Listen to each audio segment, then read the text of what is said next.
Алтын жүрөк. Елена Соколова. Балдар жана чоңдор үчүн жомоктор. Көлмө. Кичинекей көлмөдө бир бактылуу өрдөк сүзүп жүрдү.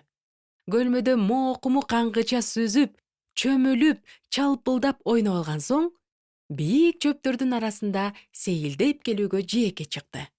Ошол эле көлмөдө бир бактылуу бакада сүзүп, чөмүлүп жаткан эле. Ал да моокуму каңгыча сууда сүзүп, чөмүлүп, чалпылдап алгандан кийин бийик өскөн чөптүн арасында сейилдөө үчүн жээкке секирип чыкты. Ошентип алар жолугуп калышты. «Салам, өрдөк! Сен ква-квадай сулуусуң», — деди бака. «Салам, бака! Сен да кря-крядай сулуусуң. Сенин үйүң кайда?» — деп сурады өрдөк. «О, мен укмуш сонун көлмөдө жашайм. Ал көлмөнүн суусу туп-тунук. Ал эми жээктеги чөптүн арасында эң даамдуу чиркейлер бар», — деп жооп берди бака. «Эң сонун. Мен жашаган көлмөнүн суусу да абдан таза. Анын тегерегинде да даамдуу чиркейлер көп. Жүрү меникине конокко». «Эң сонун болот», — деп бака кубанып кетти.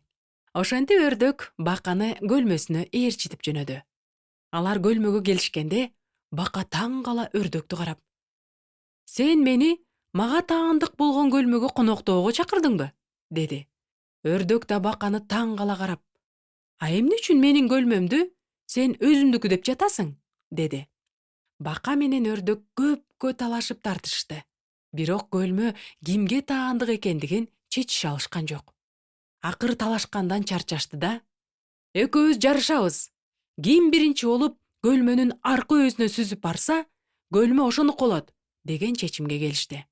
Ошентип өрдөк менен бака сууга секиришти да, болгон күчтөрү менен буттарын чалпылдатышып, көлмөнүн түбүндөгү ылай баткакты, чөп чаардын бардыгын аралаштырып, аркы өзгө сүзүп барышты да. Жээкке экөө бирдей жетишти. Алар абдан толкунданып, ачууланып жатышты. Себеби көлмө кимге таандык экендиги дагы деле белгисиз эле. «Анда эмесе мындай кылабыз. Кимибиз таякты алыс ыргытсак, анда көлмө ошонуку болсун», — деп сунуштады бака. «Мен макулмун», — деди өрдөк. Алар таяктарды алып ыргыта башташты. Көлмөнүн үстү ар кандай таяктар, чырпыктар менен булганды. Ошентсе да, кимиси алыс ыргыткандыгын биле алышкан жок. Бир маалда көлмөнүн жээгине Даня деген бала колуна жасалма кемесин көтөрүп келип калды. Ал көлмөнүн канчалык булганганын жана жээкте алдан тайып чарчап калган бака менен өрдөктү көрүп, ыйлагысы келип кетти. Даня колундагы кемесин жээкке кое коюп, өзү үйүнө чуркап жөнөдү. Ал кайра келгенде анын колунда тор бар эле. Даня тор менен көлмөнү бардык таштандылардан тазалап, бака жашын ала тургандай кылып, жээкке бир дөңгөчтү сүйрөп келди да, баканы дөңгөчкө отургузду. Ал эми өрдөктү болсо абайлап сууга кое берип, жанына нанынан бир сындырым берди. Бардык ишти бүтүргөндөн кийин жасалма кемесин сууга салып, анын агып бара жатканын жээктен байкап турду. Ошол маалда өрдөк баканы карап: «Бул көлмө кимдики экенин билесиңби?» — деп сурады. «Билем», — деди бака. «Даняныкы. Мага Данянын көлмөсүндө жашаган абдан жагат». «Мага да абдан жагат», — деди өрдөк кубанычтуу үн менен. Арылар.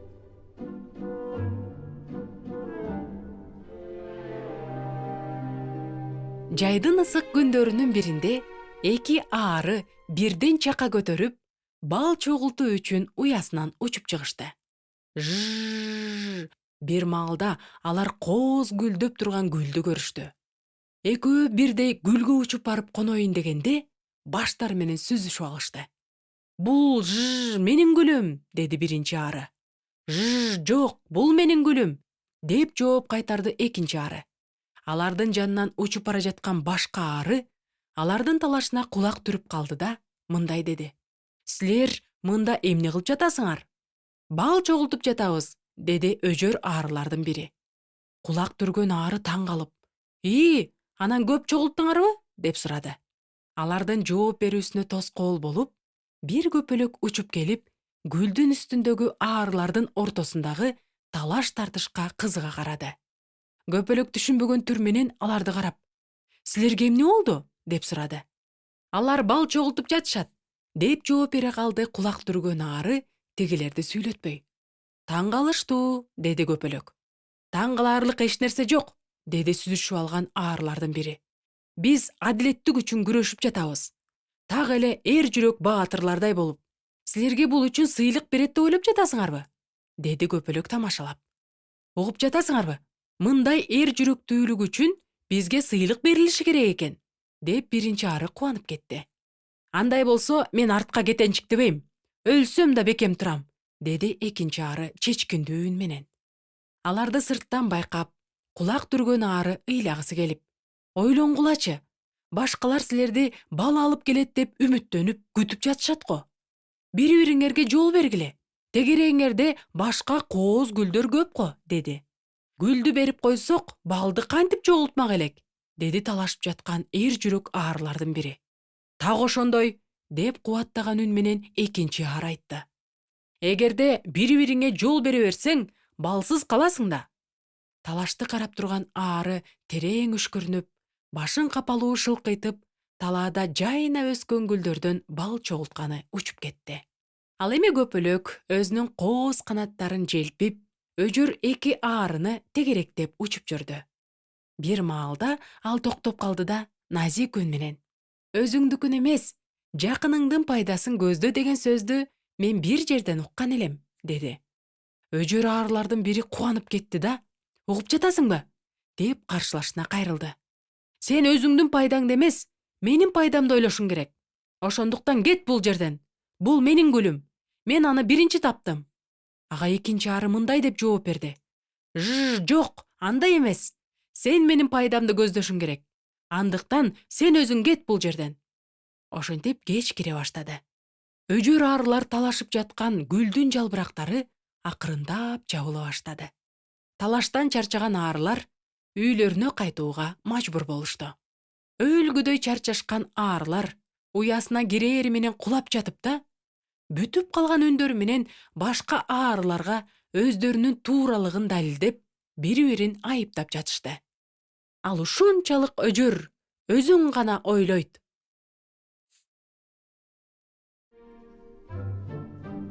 Гүл өстүргөн адам.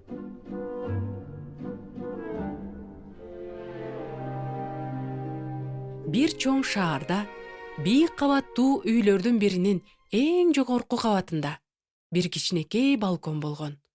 Жай мезгили келген сайын балкон ар түрдүү кооз гүлдөргө толуп турчу. Балкондун ээси кызыктай адам деген атка конгон эле. Ал сүйлөбөгөн, ар дайым маанайы суз жүргөн адам эле. Ал эми оройлугу анын мүнөзү оор адам экендигин далилдечү. Гүлдөрдү сүйгөн бул адам кантип дос күтүү керектигин билбегендиктен, көпчүлүк убактысын жалгыздыкта өткөрөр эле. Жылына бир жолу ал алыскы өлкөлөргө барып, ал жактан сейрек кездешкен эң сонун гүлдөрдүн уругун алып келчү. Мына ошондой алыскы саякаттарынын биринде ал базарды кыдырып жүрдү. Бир маалда көргөн көзүнө ишенбей таштай катып калды. Анын көз алдында эң укмуштуу кооз гүлдөр турган эле. Бейиштеги куштун канаттарындай кооз жана ачык түстөгү гүлдүн жалбырактары аны көргөн ар бир адамга кубаныч тартуулап турду. "Бул гүлдүн аталышы кандай?" деп соодагерден сурады ал. "Анын уругу канча турат?" "Гүлдөр чындык деп аталат. Ал эми анын уругу баасыз". "Эмне демекмин? Мен ар кандай гүлдөрдүн уругун сатам. Бирок жалгыз гана чындык гүлүнүн уругун сатпайм. Мына, башка гүлдөрдүн арасынан каалаганыңды ал", деп жооп кайтарды соодагер. "О, мен так ушул гүлдүн уругун кааламакмын. Башка гүлдөрдүн бири да керек эмес. Сен бул гүл үчүн каалаганыңды сура. Бардыгын берүүгө даярмын". "Эмне демекмин? Сен алыстан келгендей көрүнөсүң. Эгерде бул гүлдү алууну ушунчалык каалап жатсаң, анда мен сага аны белек кылам". Ошентип биздин саякатчыбыз өзүнүн шаарына кайтып келгенден кийин балконуна чыгып, өзүнчө идишке чындык гүлүнүн уругун сээп койду. Күндөрдүн биринде ал өзүн жакшы жана бактылуу сезип, колбаса менен бутерброд жасап алып, жумушуна жөнөдү. Ал аялдамага келип, автобус күтүп жаткан маалда ага саксайган бир сары мышык келип, бутерброд салынган портфелинин бурчуна сүйкөнө баштайт. Гүлдөрдү сүйүүчү адам мышыкты көргөндө ачуусу келип, аны карап катуу бышылдаганда, байкуш мышык коркконунан куйругун көтөрө, атылган октой болуп газондон чуркап бакка чыга качты. Ошол учурда автобус да келип калды. Гүлдөрдү сүйүүчү автобуска отурду. Ошол замат анын балконундагы гүл себилген баягы идиште узун жана кыйшайган текенек өсүп чыкты. Бир нече аялдамалардан өткөндөн кийин гүлдөрдү сүйүүчү автобустан чыкканга камына баштады. Ал автобустун ичиндеги адамдарды портфели менен түрткүлөп, ороңдоп алдыга жылып бара жатканда, бирөөнүн баштыгын жөөлөп алды. Анан бир аял нааразы үн менен: "Этият болсоңуз, сураныч", деди. Гүл өстүрүүчү болсо ачуулана: "Көрүнгөн жерге баштыкты койбош керек да. Байкап жүрбөйсүңөрбү?" деп борс этти. Ал автобустан чыгып, өзү иштеген кеңсеге кирди. Ал эми балкондогу идиште дагы бир узун, кыйшайган жана жабышчаак текенек өсүп чыкты.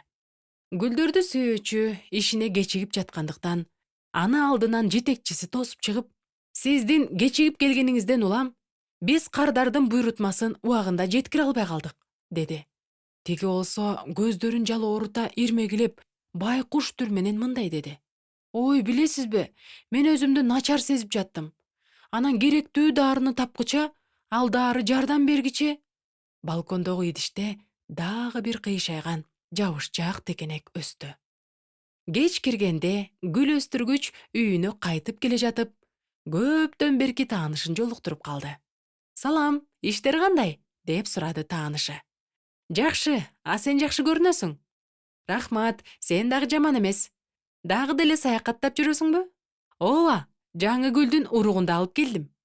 "Азаматсың, ийгилик сага." "Рахмат, кош бол."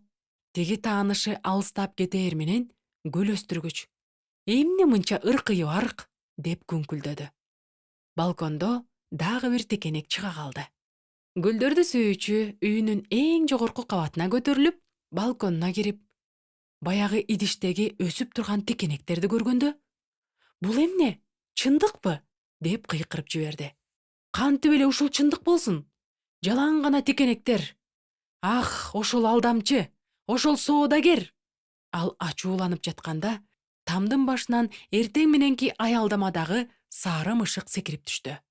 Кыжыры кайнап турган гүл өстүргүч: "Жогол бул жерден!" деди кырылдаган үн менен. Мышык шүмүрөйө түштү. Ал эми идиште дагы бир текенек чыга калды. Муну көргөн гүл өстүргүч ооз ачылып: Мына ушул үчүн текенек өскөн тура. Мына ушул үчүн гүлдү ушундайча атап койгон тура", деди да мышыкты өзүнө мээримдүү чакыра баштады. "Мый мый мый мый мый". Так ушул учурда идиштеги өсүп чыккан текенек анын көз алдында кайра топуракка кирип кетти. Гүл өстүргүч өзүнүн бөлмөсүнө кирип, креслого отуруп, көзүн жумуп ойлоно баштады. Ал өзүн кандай алып жүргөндүгү көз алдына тартыла түштү. Бул капалуу көрүнүш эле. Андан кийин ал өзүн мурда кандай алып жүргөнүн, негизи эле жашоосундагы мурунку жагымсыз адаттарын эстеди. Анын көздөрүнө жаш айланып, ыйлап баштады. Кийинки күнү гүлдөрдү сүйүүчү ишине камынып жатып, кечигип калбайын, эч кимге ашыкча сөз айтып албайын, эч кимди капалантып, же таарынтып албайын дегендин камын көрүп жатты. Анын оюн бир гана ушул нерселер толтуруп турду. Арадан бир нече убакыт өттү. Күндөрдүн биринде гүл өстүргүч өзүнүн балконуна чыкты да, жомоктогудай кооздукту көргөндө селейип катып калды. Көптөн бери эч нерсе өспөгөн баягы идиште гүлдөр жайнап калган экен. Бейиш кушунун канаттарындай куулган гүлдүн жалбырактары күнгө чагылышып, бир укмуштуу кооздукту жаратып турду. Көзүнүн жашы төгүлгөн гүл өстүргүч: "Мага чындыкты белек кылган адам, сага рахмат", деп шыбырап жатты.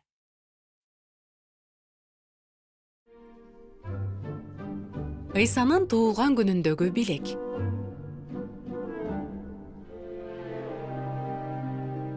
Эч кимеси жана эч нерсеси жок бир кедей бала бар эле. Анын Женя деген ысымынан башка апасы да, атасы да эч нерсеси болгон эмес. Женя бир чоң үйдүн абдан кичинекей бөлмөсүндө жашачу. Бул үйдүн кожойкеси абдан бай аял эле. Ал аялдын абдан көп кызматчылары болгон. Алар үйдү эң кооз жана жайлуу көрүнүп туруш үчүн абдан көп иштешчү. Эч кимиси жана эч нерсеси болбогон байкуш Женя ашканадагы кызматчыларга жер жемиштерди тазалап, идиштерди жууп, таштандыларды чыгарып жардам берчү. Чоң үйдүн кожойкесинин уулу болсо, өтө кежир жана эрке өскөн бала эле. Анын көп нерселери бар. Шкаф толо кооз көйнөктөр жана костюмдар, сандык толо бут кийим, өтүк, кроссовкалар, кымбат баалуу оюнчуктар жана түстүү сүрөттөр бар калың китептер. Компьютер менен видео магнитофон. Бирок анын пазл деп аталган оюнчугу жок эле. Себеби бай аялдын уулу арзан баадагы нерселерди же өз колу менен чогултчу нерселерди жек көрчү. Кээде байкуш Женя таштандыларды чыгарып жатканда сынып калган оюнчуктарды эле эмес, эч сынбаган бүтүн оюнчуктарды да таштанды челектен таап алчу. Кожойкенин уулу баардык оюндардан бат эле тажап кетчү. Ал эми аны тажаткан нерселердин баардыгын ал таштандыга ыргытчу. Таштандыдагы оюнчуктарды көргөн Женя өзүн кармай албай, аларды чогултуп, бөлмөсүнө жашырып коёр эле. Бирок ар бир мындай учурдун аягы жаман аяктачу. Ал тапканын жупуну бөлмөсүндө канчалык жашырса деле, кожойке дайыма таап алчу. Анан үй кызматчыларын урушуп, аларды жазалачу. Ал эми табылган оюнчукту Женянын көз алдында тебелеп тепсеп, сыртка ыргытып жиберчү. Ал абдан бай жана сараң аял эле. Күн сайын кечки саат 10 болгондо, ал ар бир бөлмөгө кирип, жарыгын өчүрүп чыгаарын баардыгы билишчү. Женя караңгылыктан абдан коркчу. Кечки саат 10дон кийин ал төшөгүндө ары бери ооналап, шыпты тиктеп, ыйлап, көпкө чейин уктай алчу эмес. Ыйсанын туулган күнү жакындап калган күндөрдүн биринде эч кимиси жана эч нерсеси болбогон бала оюнчук саткан дүкөндүн жанынан өтүп бара жатты. Мен бул дүкөнгө кирип, жөн эле карап чыксам болот да, деп ойлонду Женя. Дүкөндөгү сатуучу бир кымбат баалуу кийинген кардар менен сүйлөшүп жаткан эле. Дүкөнчү Женяны көргөндө: "Эй бала, сенин акчаң барбы? Эгерде жөн эле карап көргөнү кирген болсоң, анда дүкөндүн сыртынан кара. Көргөзмө терезеде баардыгы коюлган" деди. Женя сыртка тез чыгып кетти. Анын артынан баягы кымбат кийинген адам да чыкты. Ал Женянын артынан барып: "Сенин атың ким?" деп сурады. "Женя. А сенин ата энең кайда?" "Менин эч кимим жок. Атам да, апам да жок." "Ким менен жашайсың?" "Токтой тур, мен баарын билем. Сен бир абдан бай жана сараң аялдыкында кызмат кылып жашайсың." "Ооба," деди таң калган Женя. "А сиз кимсиз?" "Мен периштемин. Ыйсанын туулган күнүнүн алдында ар түрдүү каалоолорду аткарам. Сен каалаган оюнчукту да сага белек кыла алам." "Рахмат, бирок керек эмес. Себеби ал оюнчукту баары бир тартып алышат да." Периште жылмайып: "А сен кайсы оюнчукту алгың келмек?" Женя көздөрүн жүлжүйтүп, кыялданган үн менен: "Оюнчук бул жакшы. Бирок билесиңби, Периште, менин каалоом бул караңгылыктан коркпой калуу" деди. Анан ал башын шылкыйтып, кечирим сурап, чоң үй турган тарапты көздөй тез-тез басып кетти. Себеби ошол үйдөгү кичинекей бөлмөдө гана анын көз жашын эч ким көрбөйт. Периште ызы чуу болгон көчөдө бир нерселер жөнүндө ойлонуп, бир саамга туруп калды.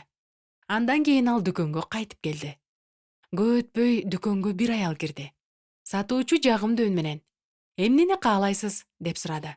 "Мени Ыйсанын туулган күнүн майрамдоо үчүн бир бай үй бүлө чакырды", деп түшүндүрө баштады аял. Анан колунда баардыгы болгон, абдан кежир жана эрке өскөн бир балага белек алышым керек. "Кийлигишип жатканым үчүн кечирим сурайм", деди каяктан чыга калгандыгы белгисиз болгон кымбат баалуу кийинген адам. Ошол сиз айтып жаткан баланын бир да пазл оюнчугу жок. Мына ушул оюнчукту ага алып барууңузду сунуштайм. Бейтаныш көңүр түстүү сүрөтү бар коробканы көрсөттү. Тиги аял коробканы бир карап, сунуштаган адамды бир карап, "Фу, кандай жагымсыз жана бозоргон сүрөт. Чын эле ага ушул нерсе керек деп ойлойсузбу?" Ооба, эч шексиз. Аял бейтаныш адамды дагы бир жолу карады. Негизинен ал сунуштап жаткан күңүрт сүрөттүү пазл оюнчугу шектенүүнү жаратып турса да, анын сырткы көрүнүшү, кымбат баалуу пальто жана бут кийим, жагымдуу жүзү ишеним туудургандай эле. Кантсе да аял бейтаныштын кеңешин кабыл алды. 2 күндөн кийин майрам болду. Бай аялдын абдан сонун кооздолгон үйүндө коноктор чогула башташты. Келген коноктор көңүл ачып, ар кандай тамактардан жеп, кубанып жатышты. Анан белектерди ачуу маалы да келип калды. Кожойкенин уулу оролгон белектерди биринин артынан бирин ача баштады. Баардык белектерин ачып чыккача бир топ убакыт өттү. Бөлмөнүн ортосунда ачык түстүү кагаздардан бир чоң үймөк толду. Эми мунун баардыгы таштандык айланды. Женя болсо аларды жыйнап, сыртка ыргытышы керек болот. Майрам соңуна чыкты. Женя баштыктарга таштандыларды салып, өзүнүн милдетин чынчылдык менен аткарып жатты. Анан адаттагыдай эле айрылган кагаздардын арасында ачылбаган коробканы көрүп калды. Ал пазл оюнчук эле. Мындай окуялар кандайча аяктаарын Женя жакшы билчү. Ошентсе да, ал коробканы колтугуна катып, таштанды болгон баштыктарды сыртка алып жөнөдү. Таштандыларды ыргытып койгон соң, бала өзүнүн бөлмөсүнө чуркап барып, пазлды төшөгүнүн астына катып койду. Майрамдын эртеси күнү үйдөгүлөрдүн баардыгы эс алышып, көпкө укташты. Бир гана кызматчылар, албетте, Женя дагы эрте турушту. Ал кызыгуу менен сүрөттү чогултуп жатты да, кожойке ойгонгуча сүрөттү толугу менен чогултуп бүткөнгө жетишти. Ошол эле кечте, адаттагыдай эле кечки саат 10-до, кожойке кызматчылардын бөлмөсүндөгү жарыкты өчүрүп чыгуу үчүн кирди да, пазлдан чогулган сүрөттү көрүп калды.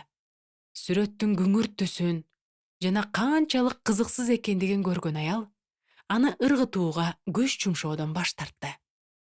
Сүрөттү көз кыры менен карап, бөлмөнүн жарыгын өчүрүп, эшикти бекем жаап чыгып кетти.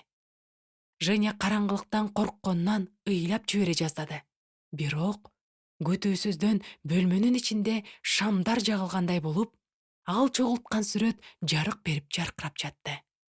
Женя демин катып, фосфоресцирдик боектор күндүзгү жарыкта көрксүз, ал эми түнкөсүн жарык кылган сүрөттү карап кубанып жатты.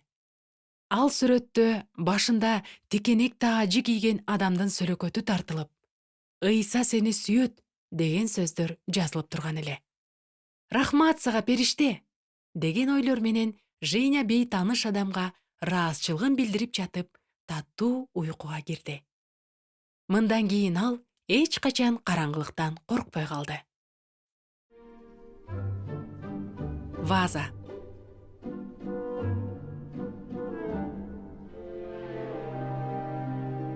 Илгери бир сулуу ханзада жашаптыр. Күндөрдүн биринде ал үйлөнүүнү чечти. Кыздардын баардыгы ал үчүн абдан сулуудай көрүнүп жатты. Никелешүү бир эле ханзаданы толкундантып жаткан жок. Себеби баардыгына маалым болгондой, ханзада тандаган кыз келечекте аны менен бирге өлкөнү башкарат эмеспи. Ал ханыша болгондон кийин колуна бийликти кабыл алат. Мына ошентип бир күнү башкарып турган падыша жана анын мураскор уулу ханзада хан сарайда майрам өткөрүп жаткандыгын жана ошол майрамда ханзада өзүнө келинчек тандап алаарын чабармандар өлкөнүн ар тарабына барып жар салып жатышты. Эмне боло баштаганын элестете аласыңбы? Элдер дүкөндөрдөгү эң кымбат баалуу жана кооз кездемелерди талап тунуп кетишти. Өтүкчүлөр болсо атластан жана парчадан тигилген эң кооз бут кийимдерди тигип жетишүү үчүн күнү түнү иштешти. Мыкты чебер сайма аялдар да бет аарчы көйнөктөрдүн жакасын, жеңин жана этектерин эң сонун кылып саймалоодон баштарын көтөрбөй иштешип жатышты. Мына ошентип көптөн күткөн күн да келди. Хан сарайдын кире бериши укмуштуу окуяны толкундоо менен күтүп жаткан меймандарга толуп чыкты. Бир маалда келген меймандарды ханзада тосуп чыгып, "Бүгүн майрам болбойт" деп капалуу үн менен жарыялап калды. Ушундай болуп кетээрин күтпөгөн эл эмне кылаарын билбей калышты. "Эмне болуп кетти? Майрам эмне үчүн болбой калды?" деп келген меймандар таң калып жатышты. Ханзада болсо ушунчалык кейип тургандыктан башка эч сөз айта албады. Ал эми калган маалыматты падышанын сарай кызматкери элге түшүндүрүп берди. Майрамдын болбой калышына бир жагымсыз жагдай себеп эле. Ханзада атасынын сүйүктүү ваазасын сындырып алган экен. Ал ваазаны падышага анын колуктусу өкө баш кошкон күнү белек кылган болчу. Майрамга келгендер да бул окуяга Ханзададан аша капаланышты. Себеби хан сарайга келүү үчүн алар көп күч жумшап, көптөгөн чыгым болушкан да. Ушул мүнөттө келген меймандарга падыша чыгып, кооз кийинген элди карап мындай деди: "Кымбаттуу келген коноктор, силерди майрамсыз калтыруу туура эмес. Ошондуктан майрам боло тургандыгын жарыялайм. Бирок араңардан бирөөңөр менин шартымды аткарышыңар керек. Эгерде келген коноктордун арасынан ваазаны чогултуп, кайрадан мурунку калыбындай кылып бере алган кыз табылса, анда майрамды улантабыз. Андан да жакшысы, мага ваазаны бүтүн кылып чогултуп берген кыз менин уулумдун келинчеги болуп калат." Чогулган элдин арасында кубанычтуу үндөр чыгып, бардыгы жандана түшүштү. Ал эми падыша сөзүн уланта мындай деди: "Бирок билип койгула, вааза кайрадан жапжаңы кезиндегидей болсун. Бир да сыныкчасы артып калбашы керек." Падыша сөзүн аягына чыгаар замат меймандардын арасынан 100 кыз чыгып, ваазаны кайрадан мурунку калыбындай чогултуп берүүгө макул болушту. Кыздардын ар бири болгон күчүн жумшап, ынталуулук менен иштеп жатышты. Анткен менен вааза чогулуп бүткөн кезде баары бир сыныкчылардын бир нечеси ашык болуп калып жатты. Артып калган сыныктардан арылуу үчүн кыздар эмнени гана кылышпады. Чопон менен шыбап, ваазаны ички жагына бир сыныкка экинчи сыныкты жабыштырып, сыныктарды ваазанын түбүнө салып же жашырып жатышты. Мындай жол менен чогулган ваазаны Ханзадага алып келген сайын ал болгон катачылыктарды таап жатты. Ошондо ал эмгектенген кыздын көз алдында ваазаны кайрадан жерге чаап сындырып, кийинки кезектеги кызга аны кайрадан чогултууга берип жатты. Бул иш узакка созулду. Бир маалда ваазаны чогултуп жаткан кыздардын бири Ханзадага кайрылып мындай деди: "Кечир, Татынакай Ханзада, мен бул ваазаны чогулта албайм. Канча аракет кылбайын, баары бир ашыкча сыныктары калып калат экен. Анан дагы билесиңби, бул сыныктар ваазанын оймо чиймелерине таптакыр окшобойт. Бул кыз деле башка кыздардай болуп, сыныктарды көпкө карап, аларды улам бир жерден экинчи жерге жылдырып, ваазаны чогулткан эле. Антсе да сыныктар артып калды. Бирок кыз аларды жашырып койгон жок." Муну байкап турган падыша абдан кубанып кетти. Мына азыр анын амал көйлүгү ачыкка чыкты. Падыша кымбат баалуу ваазанын сыныктарына башка чопонун сыныктарын да аралаштырып койгон эле.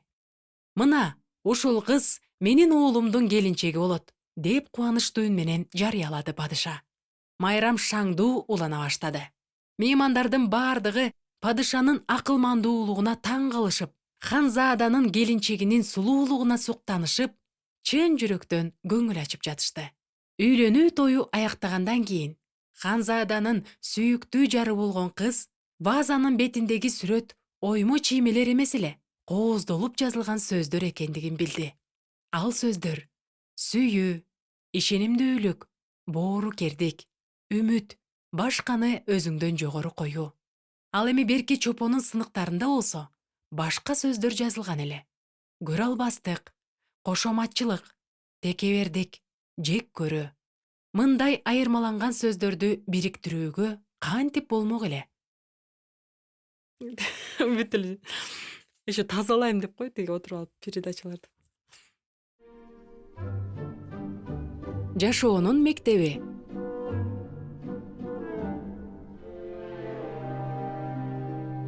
Сыйкырдуу шаарлардын биринде чатырлары учтуу болгон таштан курулган үйлөр бар эле.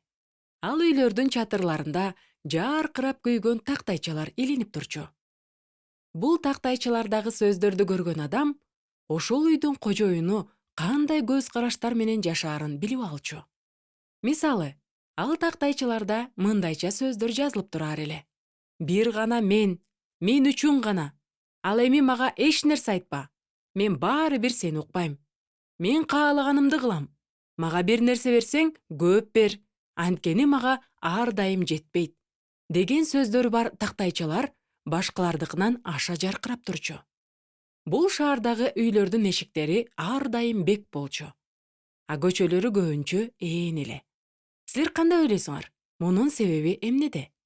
Күндөрдүн биринде шаарга таяк таянган жана желкесинде баштык асынган бир жолоочу келет. Ал ар бир эшикти тыкылдатып жатты.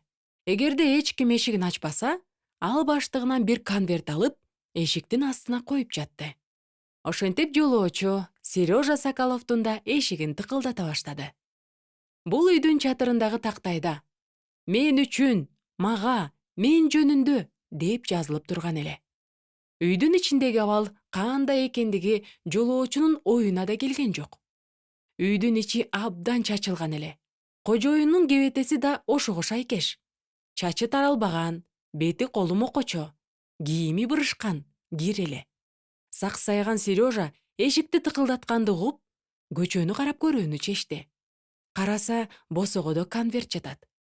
Сережа конвертти ала калып, эшикти кайрадан бекитип алды да, бөлмөгө жылт кое өтүп, диванга жата калды. Диван болсо жарым жылдан бери жыйналган эмес эле. Сережа конвертти ачты. Ичинде буклет жана жакшы кабар деп аталган бир китеп бар экен. Кымбаттуу дос, буклетти окуй баштады Сережа. Сени жашоонун мектебине чакырып жатам. Мектептеги сабактар булар: берешендүүлүк, боорукердик, кайрымдуулук, момундук, урматтоо, эр жүрөктүүлүк, чыдамдуулук, меймандостук, өзүн өзү токтотуу. Мектепти ийгиликтүү аяктаган соң, сага чыныгы адам болуунун диплому тапшырылат. Ана мен сага конокко келем. Жашоо мектебинин негиздөөчүсү жана мүдүрү Ыйса Машаяк. Бул кандай мектеп болду экен? Ал жөнүндө мурда эч укпаган Сережа кызыга түштү. Жакшы кабар деген кызыктай аталыштагы китепти ачып, көңүл коюп карай баштады. Анан өзүн мектептин мүдүрү атаган Ыйса Машаяк деген адамды да үйүндө коноктоону каалап жатты. Ошол мүдүр менен таанышып эле койбостон, аны менен дос болгусу да келди. Ошентип күн артынан күн, ай артынан ай өтүп жатты. Сережа Соколов болсо жакшы кабар деген китептин мазмунуна терең кирип, чыдамкайлык менен окуп жатты. Анан аны менен бир кызыктуу нерселер боло баштады. Ал эмнегедир бөлмөлөр таза болуп, төшөнчүлөр жыйылган, идиштер жуулган. Ал эми терезелер тазалыгынан жаркырап турушу керектигин айкын түшүнүп, үйүн иретке келтире баштады. Анан кандайча үйүнүн жаркырап, кубаныч тартуулап жаткандыгын Сережа өзү да байкабай калды. Анан калса, эски тактайчанын ордуна жаңысы пайда болуп, андагы башкаларга арналган, башкалар үчүн, башкалар жөнүндө деген сөздөр жаркырап жарык берип турду. Бул шаарга таяк кармаган жолоочу келген күндөн тарта, босогодо калтырылган катты окуп, кызыккан бир эле Сережа Соколов эмес, башкалар да кызыгып калышкандыгын айта кетүүм керек. Башка көчөлөрдүн жашоочулары да сырдуу мектептин окуучулары болууну каалап жатышты. Баарынан кызыктуусу, үйлөрдүн чатырындагы сөздөр жоголуп, алардын ордуна мурда эч ким көрбөгөн жана укпаган «Жардыларга жардам берем», «Башкаларды кечирем», «Жалгыз адамдарга барам», «Жамандыкты эстебейм» деген сөздөр жаркырай баштады. Ал эми мектепке барууну каалабагандар болсо, мындай сөздөрдөн чочуп жатышты. Мындайча түшүнүктөр менен кантип жашоого болсун? Өзүң жөнүндө кам көрбөй койсоң болмок беле? Деп жатышты алар. Кантсе да катты кабыл алгандар да, Кабыл албагандар да эшиктерин кенен ачып, бири-бирин байкап карап жатышты. Бардыгы көнүп калган тактайчадагы сөздөрдүн өзгөрүп жатканы эч кимди кайдыгер калтырган жок. Дагы кайсы тактай өзгөрөрүн, анда кандай сөздөр пайда болоорун бардыгы чыдамсыздык менен күтүп жатышты. Күн сайын улам жаңы үйдүн чатырындагы сөздөр өзгөрүп жатты. Досторду тапкым келет. Өзүң жөнүндө айтып берчи. Мага абдан кызыктуу. Менде бардыгы бар. Башкалар менен бөлүшүүнү каалайм. Меникинен тамактанып кетиңиз.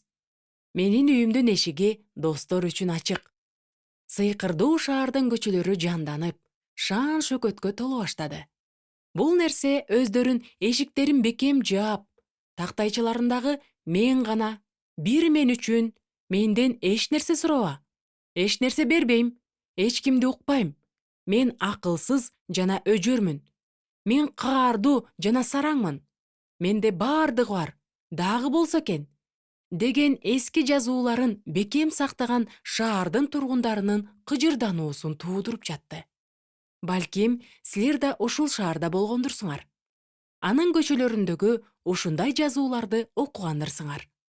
Ал шаарды көрүп кетүү үчүн эле барбастан, ал жерде бир нече убакыт жашап көрсөңөр кандай болот эле? Силердин үйүңөрдүн чатырында кандай сөздөр жаркырап турар эле?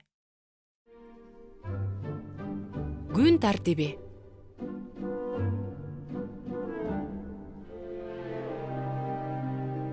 Колу таптакыр бошобогон бир киши жашаган экен.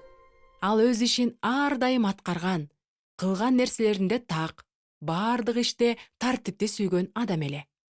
Анын ар бир күнү мүнөтүнө чейин пландаштырылган болчу.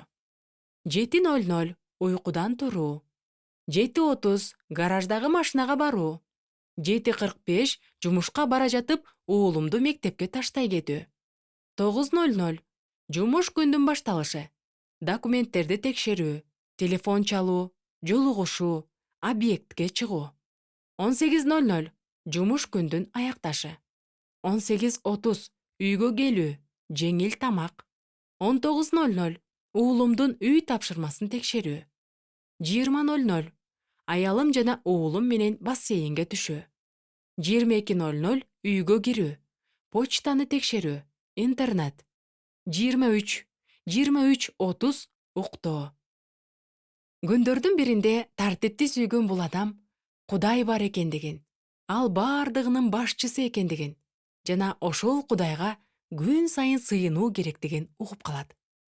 Колу бошобогон бул адам өзүнүн күн тартибин олуттуу карап чыгат. Бирок андан сыйынуу үчүн бир дагы бош убакытты таппайт. Ал жарым саатка эртерээк туруп жана күндү Кудайга сыйынуу менен баштоодон башка жол жок экендигин түшүнөт. Ошентип күн тартибинде өзгөрүүлөр пайда болот. 6:30 уйкудан туруу, сыйынуу. Башында жаңы тартипке көнүү кыйынга турду. Себеби сыйынуу ал ар дайым жыйынтыгын көрүп жана сезип турган башка иштерге таптакыр окшош эмес эле. Бирок ошого карабастан тартипти жана тактыкты сүйгөн адам ар бир күнүн сыйынуу менен баштап жүрдү. Себеби бул анын күн тартибинин эң биринчи пункти эле. Убакыт өткөн сайын колу бошобогон адам Кудайдан жардам жана колдоо суроо үчүн ага эртең мененки сыйынуу жетишсиз экендигин түшүндү. Ал Кудайга өзүнүн жетишкендиктерин айтууга жана кээде иши ордунан чыкпай жаткандыгы жөнүндө арызданууга каалоо пайда болду. Колу бош эместигине карабай, ал өзүнүн күн тартибин кайрадан карап чыкты да, дагы бир сыйынуу убактысын кошту. Ал уктоо убактысын жарым саатка ары жылдырып, экинчи сыйынууга орун бошотту. Эми ал жарым саат кеч уктай турган болду. Жылдар өтүп жатты. Анын уулу жетип чоңойду. Эми ага уулунун үй тапшырмаларын текшерүүнүн кереги жок болуп калды. Дагы бир нече убакыт өткөн соң, ден соолугуна байланыштуу ал бассейнге да барууну токтотту. Дагы бир топ убакыт өткөндөн кийин ал фирмасындагы иштин баарын жеткен уулуна өткөрүп берди. Эми анын уулу кардарлар менен жолугушуу, алар менен келишим түзүү, объектилерге чыгуу иштерин аткарып жүрдү. тартипти жана тактыкты сүйгөн адам болсо каарып калды. Эми анын иши достору менен жолугушуу, аялы экөө, неберелери менен убакыт өткөрүү, кечки салкында сейилдөө гана болуп калды. Бирок ар бир күндүн эң кубанычтуу учуру бул эртең менен жана кечки убакыт эле. Себеби анын күн тартиби канчалык өзгөрүп жатса да, анын сыйынууга бөлгөн убактысы эч качан өзгөргөн жок. Ал үчүн эң кымбат жана баарынан жогору сыйынуу убактысы эле. Күндөрдүн биринде атасынан жалгыз эле фирманы эмес, тактыкты да, жоопкерчиликти да, тартиптүүлүктү да мурастаган уулу атасына келип, колу эч бош эместигин жана убакыт ар дайым жетишпей жаткандыгын айтып арызданат. Кана уулум, мага сенин күн тартибиңди көрсөтчү, деп сурады атасы. Эмне демекчибиз? Анын күн тартиби чындап эле абдан тыгыз эле. Атасы уулуна карап жылмайып, дагы бир пунктту кош, уулум. Сыйынуу үчүн убакыт бөл, деп жылуу айтты. Чырмоок.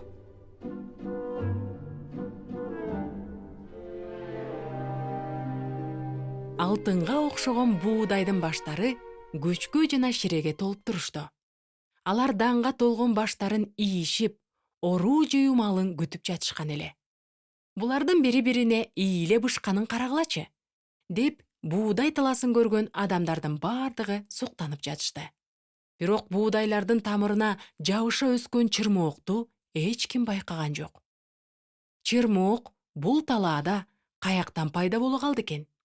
Чырмоок буудайдын бир сабагына акырын сойлоп келип, ага мындай деп шыбырай баштады. Силердин баарыңарды карап туруп, ичим ачышып кетти. Силерди аяп турам. Эмне үчүн? Деди буудай.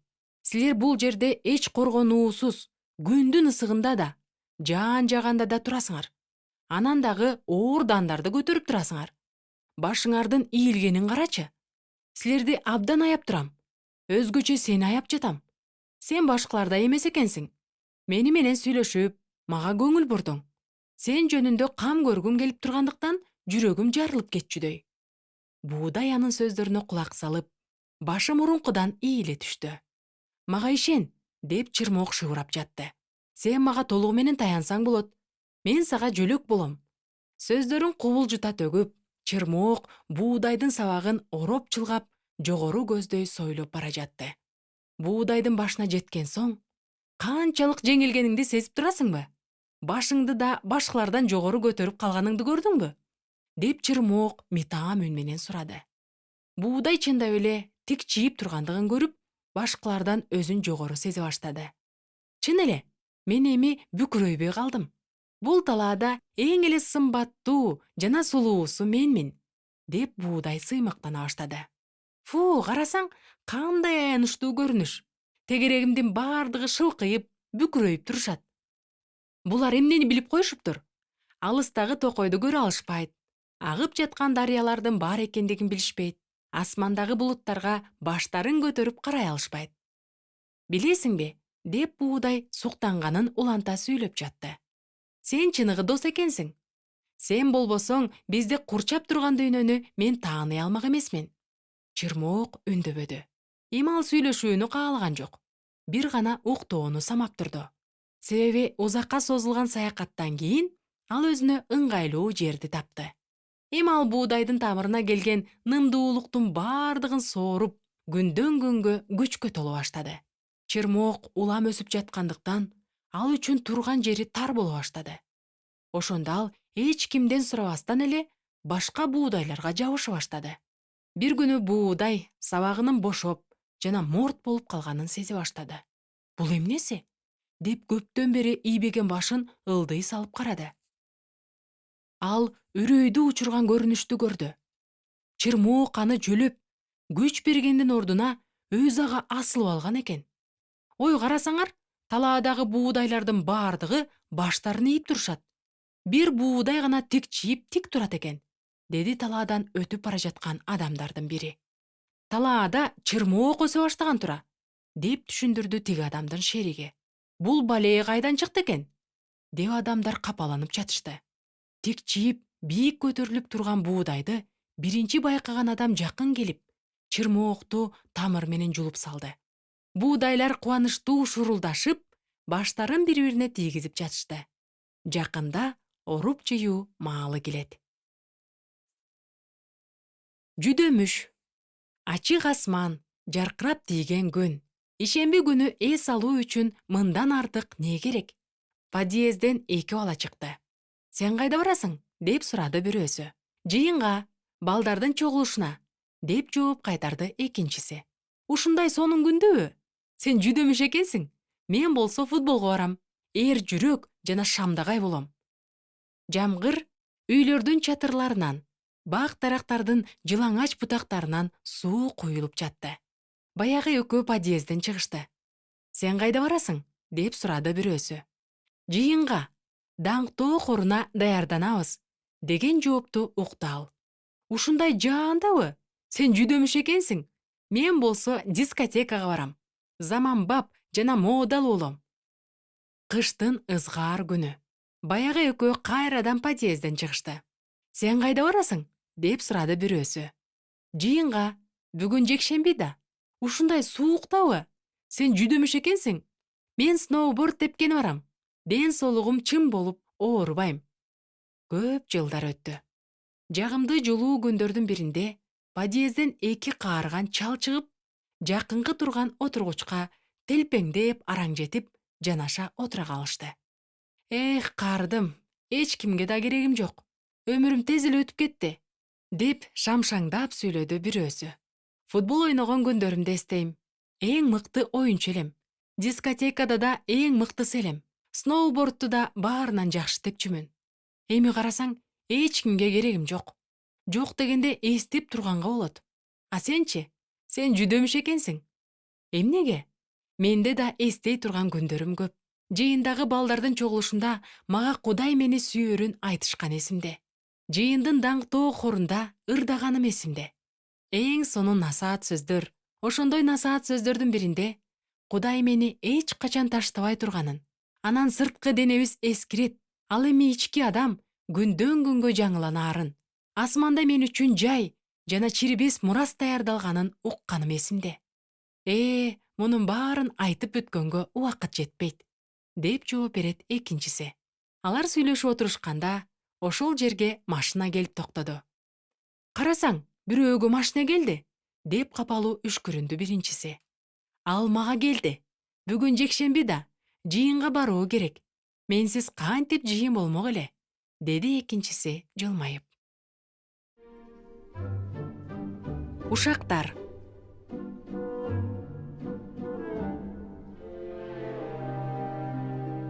Бала бакчада Лера сүрөт боеп отурду. Бир маалда ага Степан чуркап келип, колундагы калемин жулуп алып мындай деди.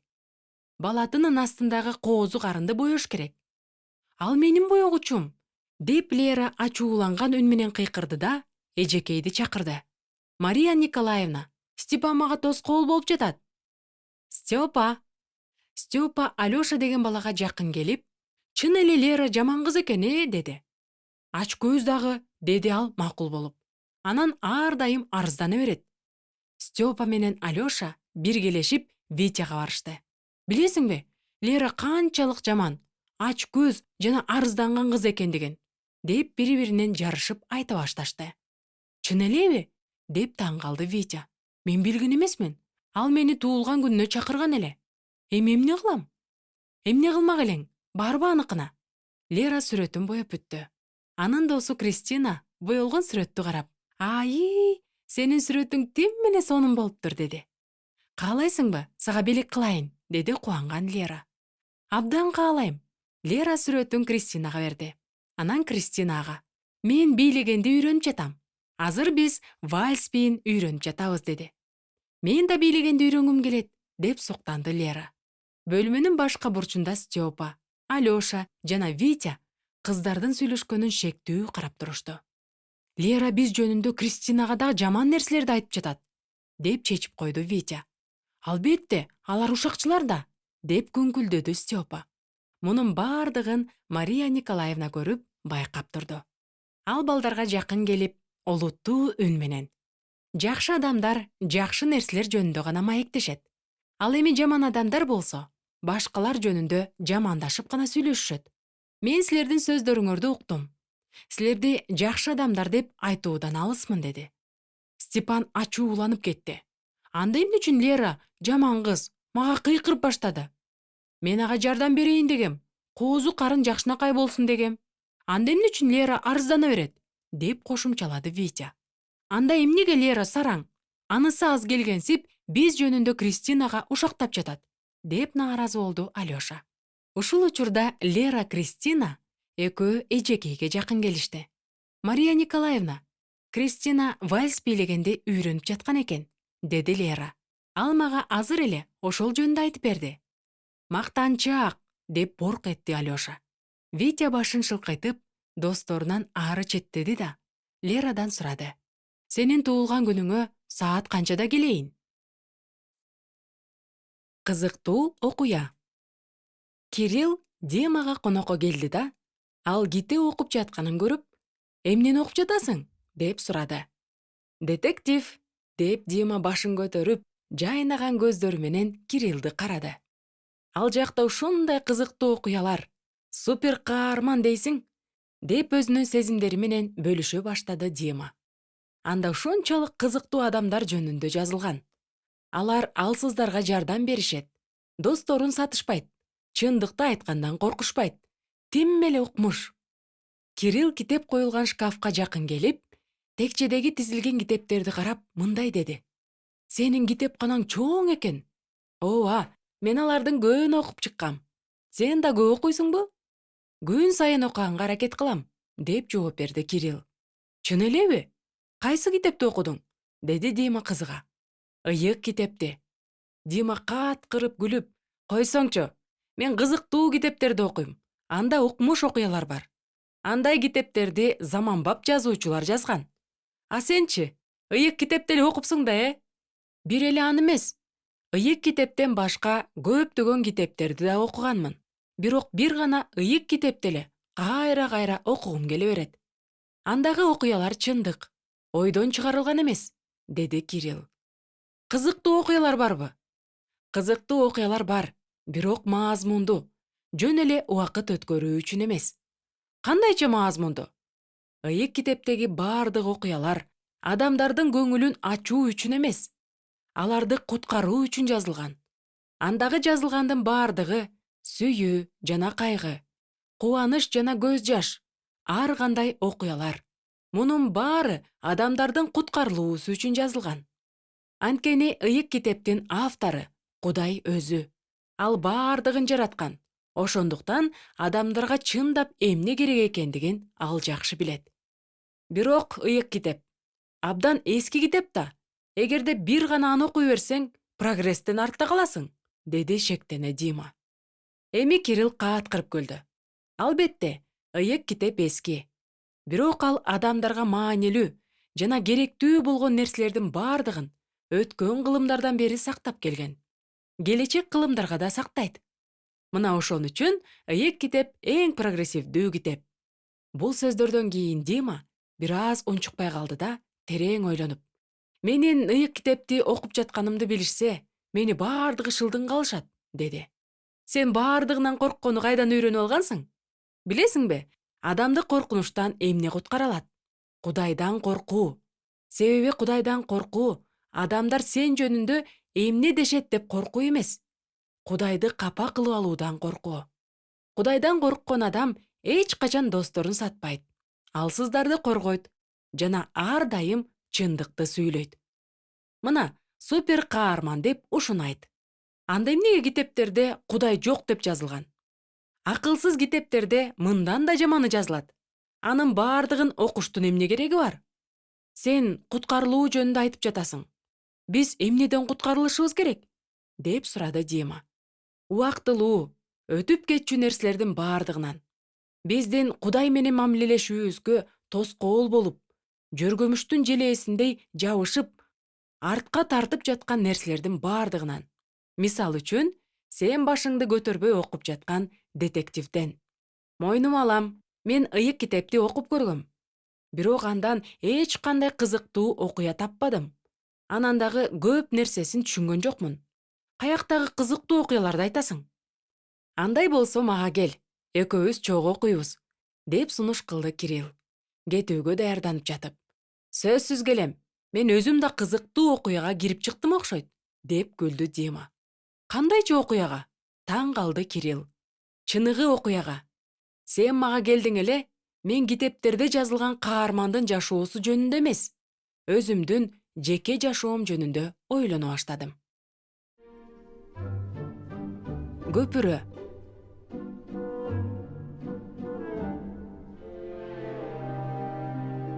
Илгери өткөн заманда алыскы бир өлкөдө атак даңктуу бир падыша жашаптыр. Ал абдан берешен, боорукер жана эр жүрөк болгон экен. Анын падышалыгы алыскы жерлерге чейин жайылган эле.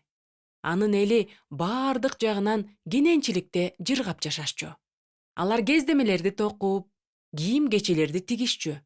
Талааларынан жана бакчаларынан бай түшүм жыйнашчу. Ал эми падыша аларга кооз жайлоолордо жайылган койдун жүнүнөн жасалган жылуу, татынакай кийимдерди белек кылаар эле. Бул койлордун жүндөрү асмандагы булуттардай жумшак жана аппапакай эле.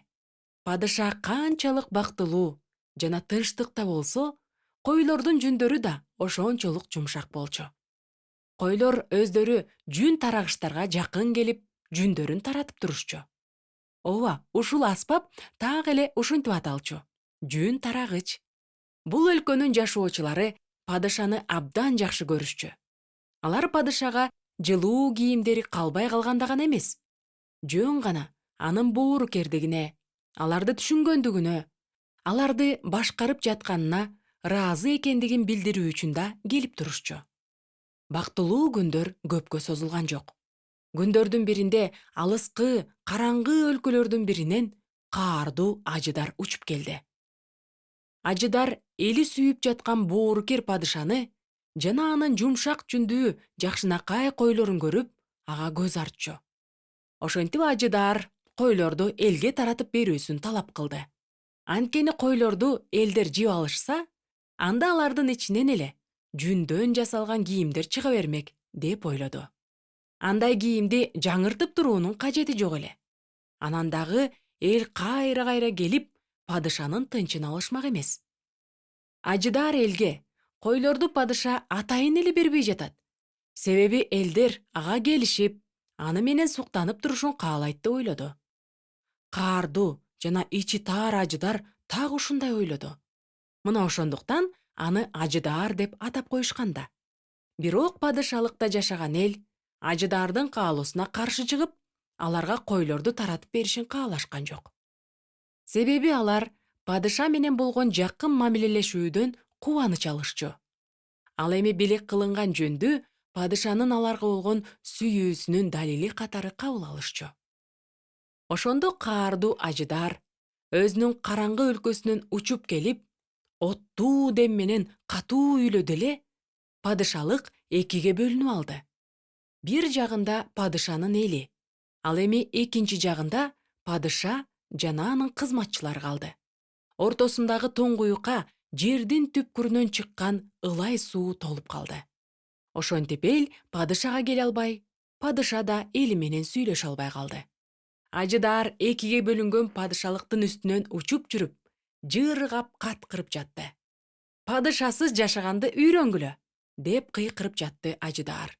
Өзүңөргө башка жактан кубаныч издегиле. Падышанын эли мурунку бактылуу жана тынчтыкта жашап жүргөн кезиндеги падышадан алган кийимдерин кийишип, жан сактап жүрүштү. Койлор да өзүнүн булуттай аппапакай жүндөрүн таратпай калышты. Мунун бардыгы падышаны абдан капалантып жатты. Бирок ал бул абалга макул болгон жок. Ал эли менен үзүлгөн мамилени кайрадан калыбына келтирүү үчүн абалдан чыгуу жолун тапты. Ал экөөбүздү бириктирүү үчүн көпүрө курууну чечти. Мына ошентип бир күнү почточу көгүчкөн, адамдарга куткарылуу жолун түшүндүргөн жана көпүрөнүн проектиси чийилген катты алып келди. Анан жумуш башталды. Бул зор проектиде эң мыкты даярдалган, эр жүрөк жана ишенимдүү, тандалган адамдар гана катышышты. Ал эми көпүрөнүн курулушуна катышпай калган эл өздөрүнүн булуттай ак кийимдерин эмгектенип жаткан адамдарга берип жатышты. Иш абдан оор эле. Тросторду бекитүү, темирлерди коюу, тирөөштөрдү орнотуу үчүн чуңкурларды казуу. Ар бир иш алмашууда кийимдер абдан булганып, кир болуп калчу. Аларды жууп тазалоого көп убакыт кетчү. Бул эр жүрөк топтун ичинен да эң кайраттуу адамдарды тандап, аларды аркы өйүзгө кайыкка отургузуп жөнөтүп жатышты.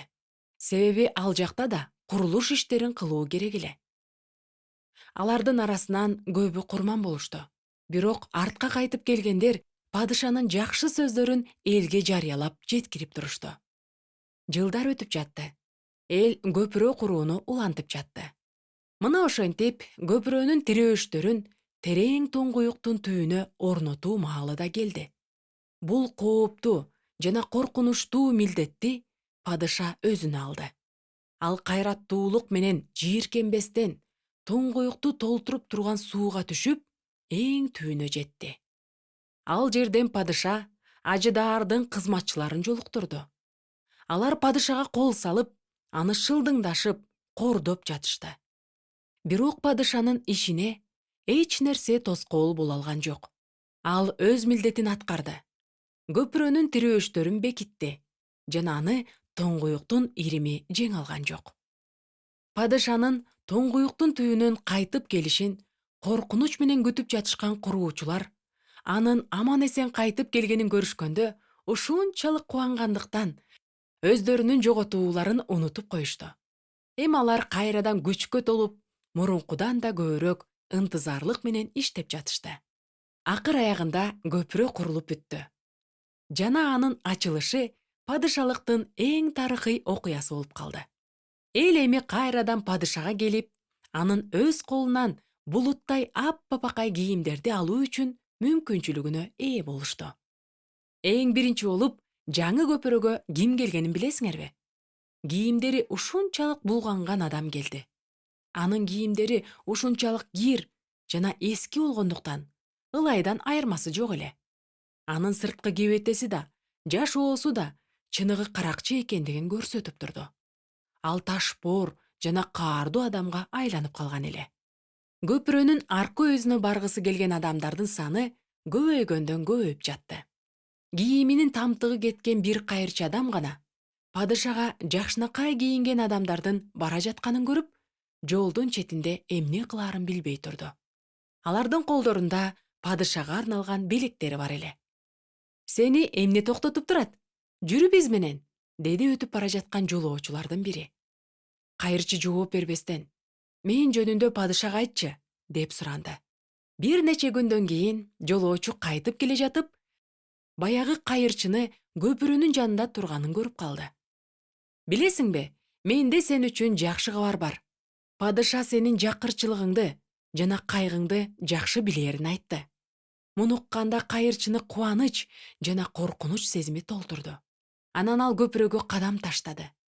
Ал көпүрөнүн ортосуна жете электе артынан нааразы болгон үндөрдү уга баштады.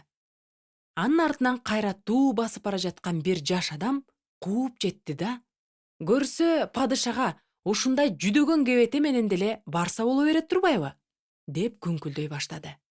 Анысы аз келгенсип колу да бош, белеги жок. Ушул учурда тиги жаш адам кайырчыны кууп жетип, андан ашып бара жаткан эле. Бир маалда алардын астынан падышанын жан жөөкөрлөрү жол тосуп чыгышты. Падышага майрамдык кийимсиз келүүгө сен кантип батындың? Дешти алар. Самсаалаган кийимчен турган кайырчы капаланып, көпүрөдөн качып кетүүгө артка кайрылды. Бирок артынан: "Токто! Кайгылуу жана бактысыз адам. Падыша сени күтүп жатат. Ал эми тигил акмакты кайрадан артка кетиребиз", деген сөздөрдү укту. Ошентип тиги жаш адам артка кайтууга аргасыз болду. Ал эми кайырчы көпүрөдөн өтүп, ак тепкичтер менен падышанын тагына көтөрүлүп, ага таазим кылып мындай деди: "Мен сизге алыстан жол тартып, бороондон, мөндүрдөн жана аптаптан өтүп келе жатам. Менин кийимим абдан эскирип, булганып, тытылып да калды. Ушундай кебетем үчүн сизден кечирим сурайм. Менин сизге бере турган эч нерсем жок. Мен сени күтүп жаткам, деди падыша ага. Мына сенин жаңы кийимиң. Ушул сөздөрдү айткандан кийин падыша алыстан келген жолоочуга булуттай апапакай жана жылуу кийим тартуулады. Аяз ата.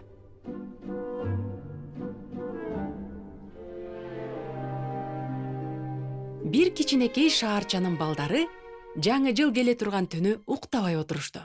Алар Аяз атаны күтүп жатышкан эле. Аяз ата келип, балатынын астына аларга белектерди кантип таштап кетээрин балдар көрүүнү каалап жатышкан. Албетте, бул тууралуу Аяз ата абдан жакшы билчү. Абалдан чыгуу үчүн ал ар кандай амалдарды тапчу. Мисалы, бир нече сыйкырдуу сөздөрдү айтып койсо эле, ал бир саамга абдан кичирейип кетчү. Ошентип Аяз ата атка чегилген чанасын тээп шаарга келди. Анан аны эч ким байкап калбасын деп, сыйкырдуу сөздөрдү айтып кичирейди. Анын аттары да, чанасы да, жада калса белектерди салган баштыгы да кичирейди. Ал өзү да ушунчалык кичирейгендиктен аны эң кичине бала да байкамак эмес. Мына ошондуктан ал эч коркпостон үйлөрдүн бириндеги ачылган форточкадан учуп кирип, аттарын терезеге токтотуп, чанасынан түштү. Анан абдан кичине болгонуна карабастан, көп нерсени батырган баштыгынан керектүү оюнчукту тапты да, аны балатынын астына коюуга даярданды. Бир маалда балатынын астынан Аяз атаны көздөй бир ит чуркап чыгарын ал кайдан билсин? Албетте, ал абдан коркуп кетип, колундагы белегин таштап, терезедеги чанасына чуркай качты. Болуп жаткан ызы чуудан үйдөгү бала ойгонуп, керебетинен туруп, жарыкты жандырды. Бөлмөнүн ичинде эч ким жок эле. Бала ачууланып, жерди бир тепти да, «Эх» десе, Аяз атанын келишин билүү үчүн итим үрүп, белги берсин деп балатынын астына отургузуп койбодум беле? Аны ушунчалык көргүм келип жаткан, деп капалана түштү. Ал эми Аяз ата ушунчалык коркуп калгандыктан белектерин эптеп таратып бүттү да, үйүнө кетүүгө камына баштады. Андан соң кайрадан мурунку калыбына келүү үчүн сыйкырдуу сөздөрдү айтты. Бирок анын көлөмү өзгөрбөстөн кичине боюнча калды. Көрсө, ит ага үргөндө ал абдан коркуп кеткендиктен кекечтене баштаган экен. Анан ал сыйкырдуу сөздөрдү айтканда, алар бурмаланып жаткандыктан сөздөр эч жардам берген жок. Аяз ата ушунчалык толкундана баштады. Эми эмне болот? Эртең менен балдар турган кезде балатынын астынан алар белектерди таба алышпайт да. Себеби белектер кайрадан чоң болуш үчүн Аяз ата да өзүнүн мурунку калыбына келиш керек эле. Ошентип таң атып, балдар ойгоно башташты. Бир бала балатыга жакын келип, анын астынан белектердин жок экенин көрүп, ыйлай баштады. Аяз ата мага белек алып келген эмес экен.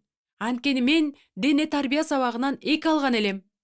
Дагы башка бала балатынын астынан белегин таппаган соң ачууланып, менин белегим кайда? Аяз ата кайда жүрөт? Ал эмне, өзүнүн милдетин билбейби?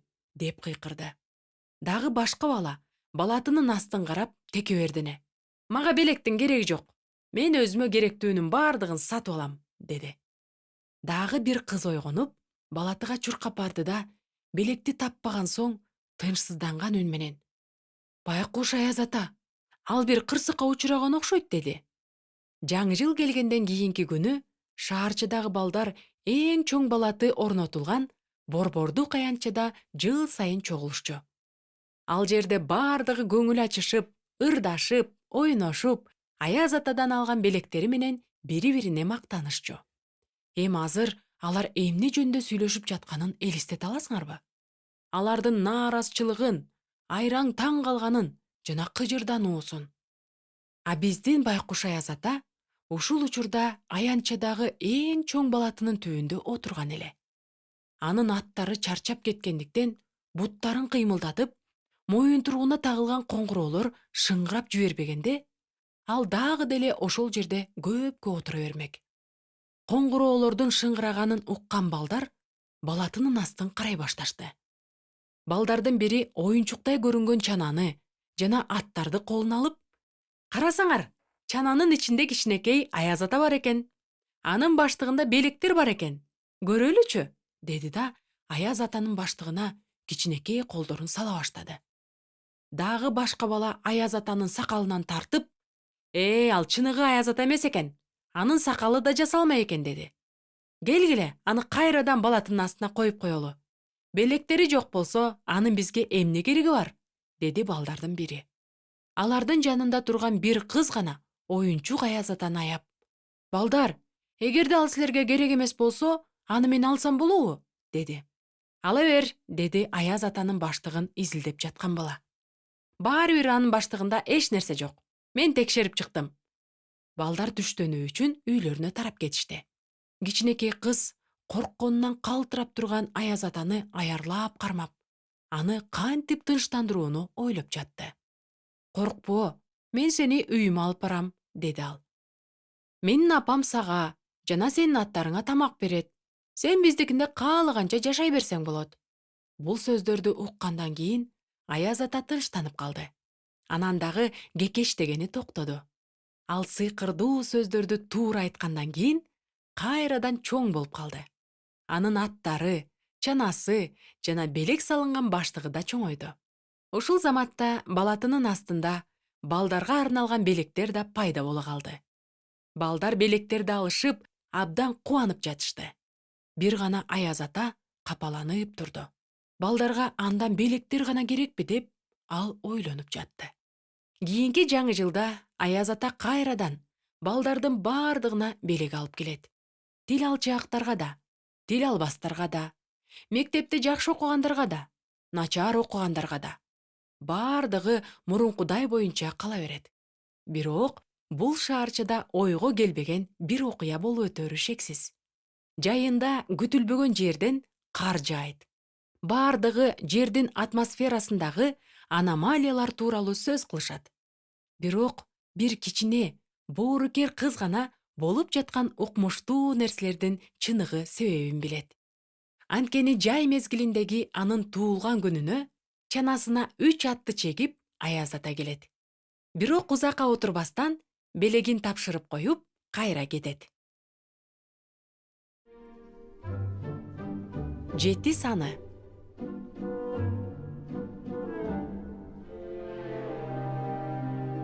Илгери бир падыша жашаптыр. Ал акыркы бир нече жылдар бою өзүнүн туулган күнүн эч майрамдаган эмес экен. Анын кол алдында көптөгөн кызматчылары иштеп, падыша аларга кылган кызматы үчүн ар дайым сыйлык берип турчу. Ошондуктан алар алган сыйлыктарына татыктуу болуп, чын дилден кызмат кылышчу. Бирок падыша жыл өткөн сайын капалангандан капалана берди. Себеби ал аны берген сыйлыктар үчүн эмес, жөн гана адамдар бири-бирин жакшы көргөн сыяктуу, аны да жөн эле жакшы көрүүсүн каалачу. Анан дагы падыша чыныгы досу бар бекендигин билгиси келчү.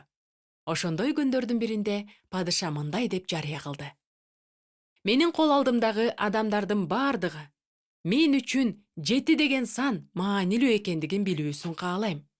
Бул сандын сырын чечип, анын мага кандайча тиешеси бар экендигин тапкан адам буга чейин болуп көрбөгөн чоң сыйлыкка ээ болот.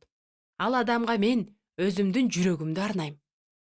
Ар бир каалоочу бул тууралуу өзүнүн пикирин айтса болот. Падышанын адамдары абдан толкунданышып, ар кандай божомолдорду келтирип башташты. Алардын бирөөсү 7 санын кагаздын бетине жазды да, аны ары бери карай баштады. Дагы бирөөсү сакалын сылап, терең ой жүгүртү.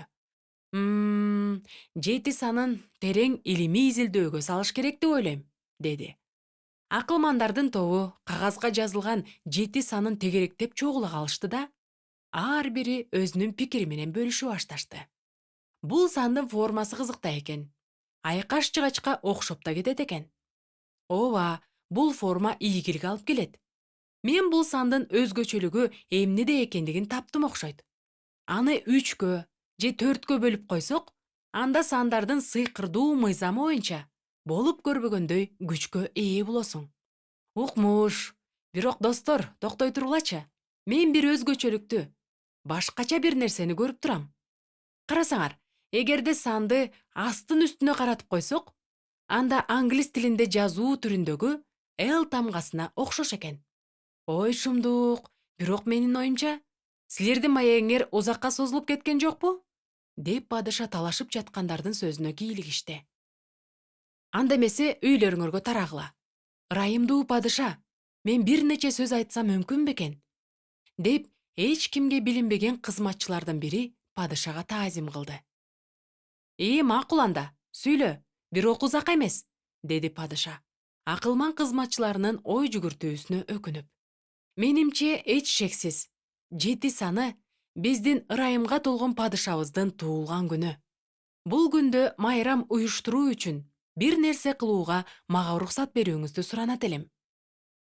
Падыша сүйлөп жаткан кызматчысын карап жылмайып, мына, менин табышмагымдын жообу ушул. 7 саны чын эле мен үчүн көп нерсени билдирет. 7синде мен төрөлгөм. 7синде менин апам эне болгон. Атам болсо ата болгондугу үчүн эң бактылуу адам болгон. 7синде ата-энемдин ата-энелери бактылуу чоң ата, чоң эне, ата, эне болушкан. Жыл сайын 7си биз үчүн чоң майрам эле. Себеби ушул күнү мен үчүн кымбат болгон адамдар мени курчап турушчу. Эми алар жок. Өкүнүчтүү, майрам да токтоду. Бирок бул жылы майрам болот. Дасторкон жайылып, менин жанымда чыныгы досум мени менен чогуу отурат. Бул сенсиң, деп падыша эң момун болгон кызматчысына колун сунду. Уул.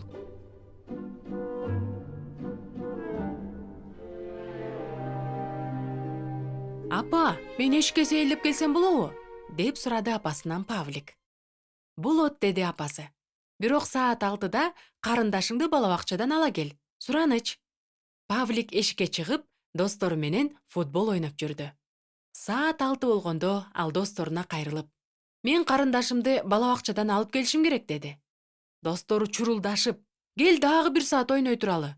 Карындашыңды бир аз кечирээк алсаң эч нерсе болбойт, дешти. Жарым сааттан кийин Павликтин апасы сыртка чыгып, уулун чакырды. Ай, Павлик, сен эмне карындашыңды дагы деле алып келе элексиңби? Мен эми өзүм эле барайын. А сен болсо саат 8де үйдө болгун. Сабактарыңды жасоого жетишишиң керек, деди апасы. Павлик үйүнө абдан кеч келди. Албетте, сабактарын да жасоого жетишкен жок. Кийинки күнү сабактан кийин Павликтин достору киного барууну сунуш кылышты. Павлик апасынан уруксат сурады. Апасы ага мындай деди. Бара кой, уулум. Бирок мультфильмдерди гана көр. Жаңы кино чоңдор үчүн деп уктум. Жаш балдар андайды көрбөшү керек.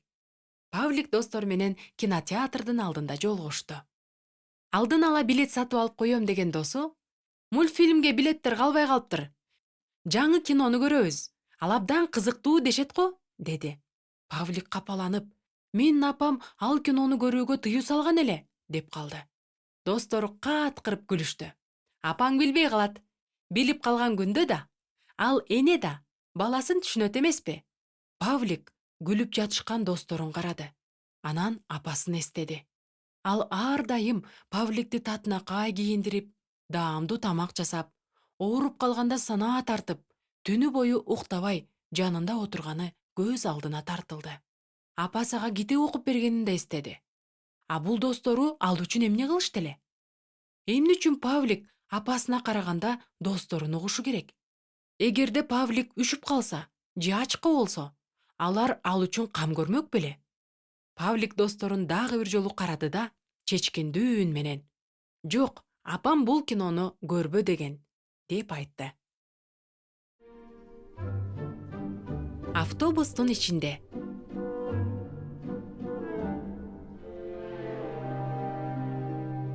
Автобус токтоочу аялдамада бир кемпир турду. Бир маалда автобус да келип калды. Бирок анын эшиги кемпир турган жерден алысыраак болуп калды. Автобустун эшигине жетип, ага чыккыча кемпирге бир нече кадам таштоого туура келди. Муну карасаң акмак десе, киши кайсы жерде турганын көргөн жокпу? Жүргүнчүлөргө түшүү ыңгайлуу болсун үчүн жакыныраак токтосо болбойт беле? Деп кемпир автобуска күңкүлдөп жатып түштү. Автобустун ичинде адамдар аз эле. Бош орундуктар да көп болчу. Алдыңкы орундуктарда эки бала бир нерселер жөнүндө жандуу сүйлөшүп бара жатышкан. Алардын көңүлү сырттагы ары бери өткөн иномарка машинелерде эле. Кемпир аларга жакын келип: «Кеткиле бул жерден. Карасаңар, жазылып турат го. Каарыган жана майып адамдар үчүн деп. Кана, каарыган кемпирге орун бергиле. Азыркы жаштар улууларды эч сыйлашпайт. Аларды деги ким тарбиялайт? Акмактар, тентектер».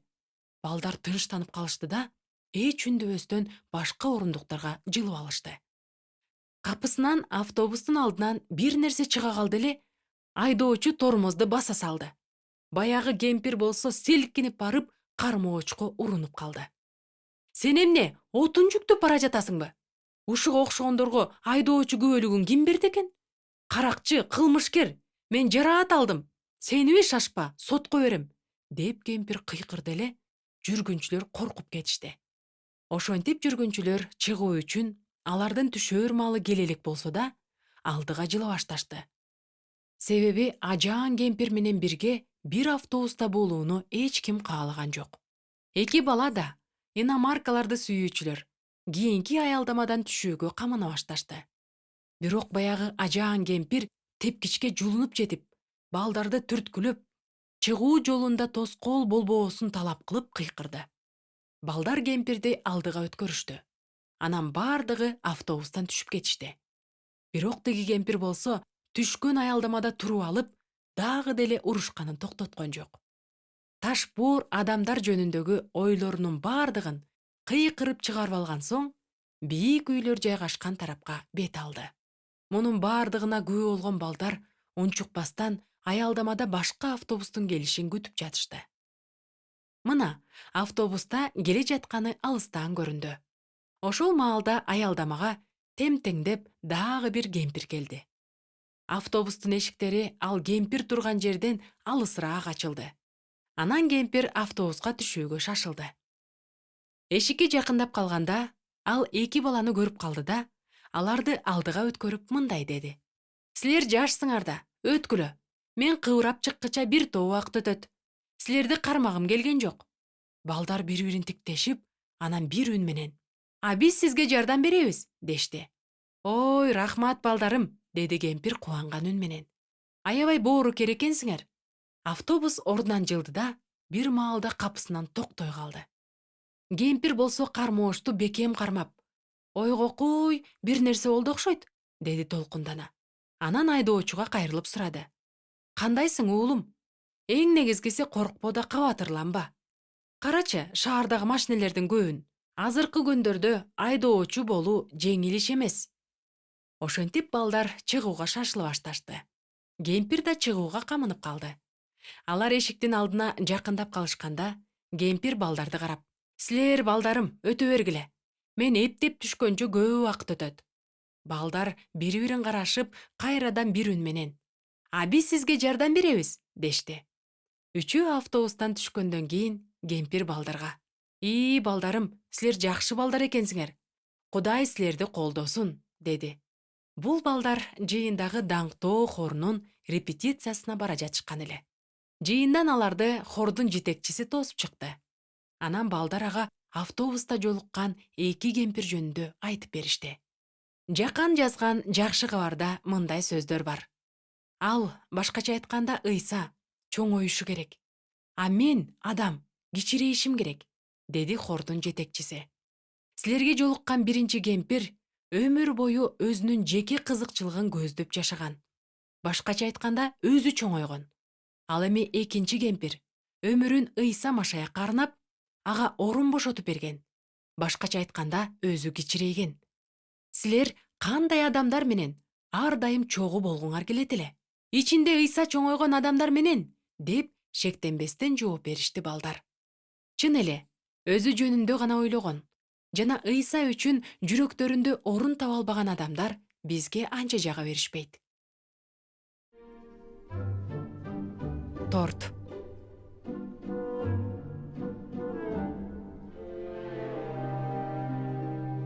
чоң майрам жакындап калган эле.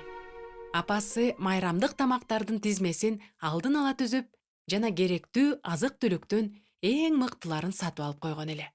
Ал конокторго сюрприз катары торт жасоону чечти. Тортту жасоо үчүн ал жумуртка, каймак май, коютулган сүт, шекер, ванилин, шабдаалы, ананас, анан дагы даам берүү үчүн ликер да сатып алып койду. Уктардын алдында апасы кызына кайрылып мындай деди: Ох, эртең аябай көп жумуш бар. Бардыгын өз убагында кылууга жетишсем экен. Кийинки күнү үйдөгүлөрдүн бардыгы уктап жаткан кезде кызы абдан эрте турду. Ал апасын кубандырууну чечти. Өз алдынча жумуртка кууруп, куймак жасады. Мөмөлөрдөн салат даярдап, коютулган сүткө ванилин жана ликер кошуп крем жасады. Апасы ойгонду. Анан ордунан туруп, бетин жууду да ашканага кирди. «Сюрприз!» деп кызы бактылуу үн менен кыйкырып тосуп алды да, даярдалган дасторконду көрсөттү. Апасы болсо отургучка отуруп, башын чайкап, оор үшкүрүндү. Ал таптакыр жылмайгысы келген жок. Себеби кызы даярдаган сюрприз аны кубандырган жок. «Эмне кылмакчыбыз эми?» деди апасы. «Азыр экөөбүз дүкөнгө барабыз. Даярдан». Апасы менен кызы жакынкы дүкөндөрдү кыдырышып, бир нече кезектерден өтүп, үйгө оор баштыктарды көтөрүп келишти. Анан үйгө келгенде апасы мындай деди: «Акчаны мен ойлогондон 2 эсе көп сарптадык. Мына ошондуктан келе жаткан жумада мен сага мектептеги тамак үчүн акча бере албайм». «Апа, майрам болбойбу?» «Майрам болот, торт дагы болот. Бүгүн сатып алган азык-түлүктөр торт үчүн эле да». Майрам көңүлдүү өтүп бүткөн соң, кечинде уктар маалда кызы ыйык китепти окуп жатты. Апасы болсо дивандын четинде унчукпастан отурган. Кызы апасын карап: «Жерде жамандык кайдан пайда болгон? Анткени бардык адамдар боорукер болууга жана жакшы иштерди кылууга ар дайым умтулушат эмеспи?» деп сурады. Апасы чарчаган жүз менен жылмайып кызын карады да: «Сен Эйден багындагы окуяны окудуңбу?» деп сурады. «Ооба, жакшылык менен жамандыкты билдирүүчү дарак жөнүндө да окудум. Эмне үчүн Кудай жамандыкты бейишке калтырып койду эле? Бейиште жамандык болгон эмес да. Кандайча? Бул дарак жамандыктын жана жакшылыктын дарагы эмес. Жамандык менен жакшылыкты таанытып билдирүүчү дарак эле. Адам жамандык эмне экендигин жана жакшылык деген эмне экендигин таанып билиши керек эле. Бул нерсе биринчи адамдан бери уланып келет. Көпчүлүк учурда жаман көрүнгөн нерсе жакшы болуп чыгат. Анан тескерисинче, биз жакшы деп эсептеген нерселер эң чоң жамандык болуп калат. Ай, апа, адам Кудайга тил алчаак болбогондугу үчүн ал аябай капа болгон тура. Азаматсың, муну өзүң түшүндүң. Бирок мен түшүнбөй турам. Эмне үчүн адам муну кылды? Өз алдынча бир нерсе кылып көрүүнү чечти да. Муну айтып жатып апасы кызына жылмайды да, көздөрүн алайтып койду. Кызы терең үшкүрүнүп: «Мага окшош турбайбы? Мен да тортко дайындалган азыктарды колдонуп койдум го, Азаматсың кызым, муну да өзүң түшүндүң». Фёдор жана коёндор.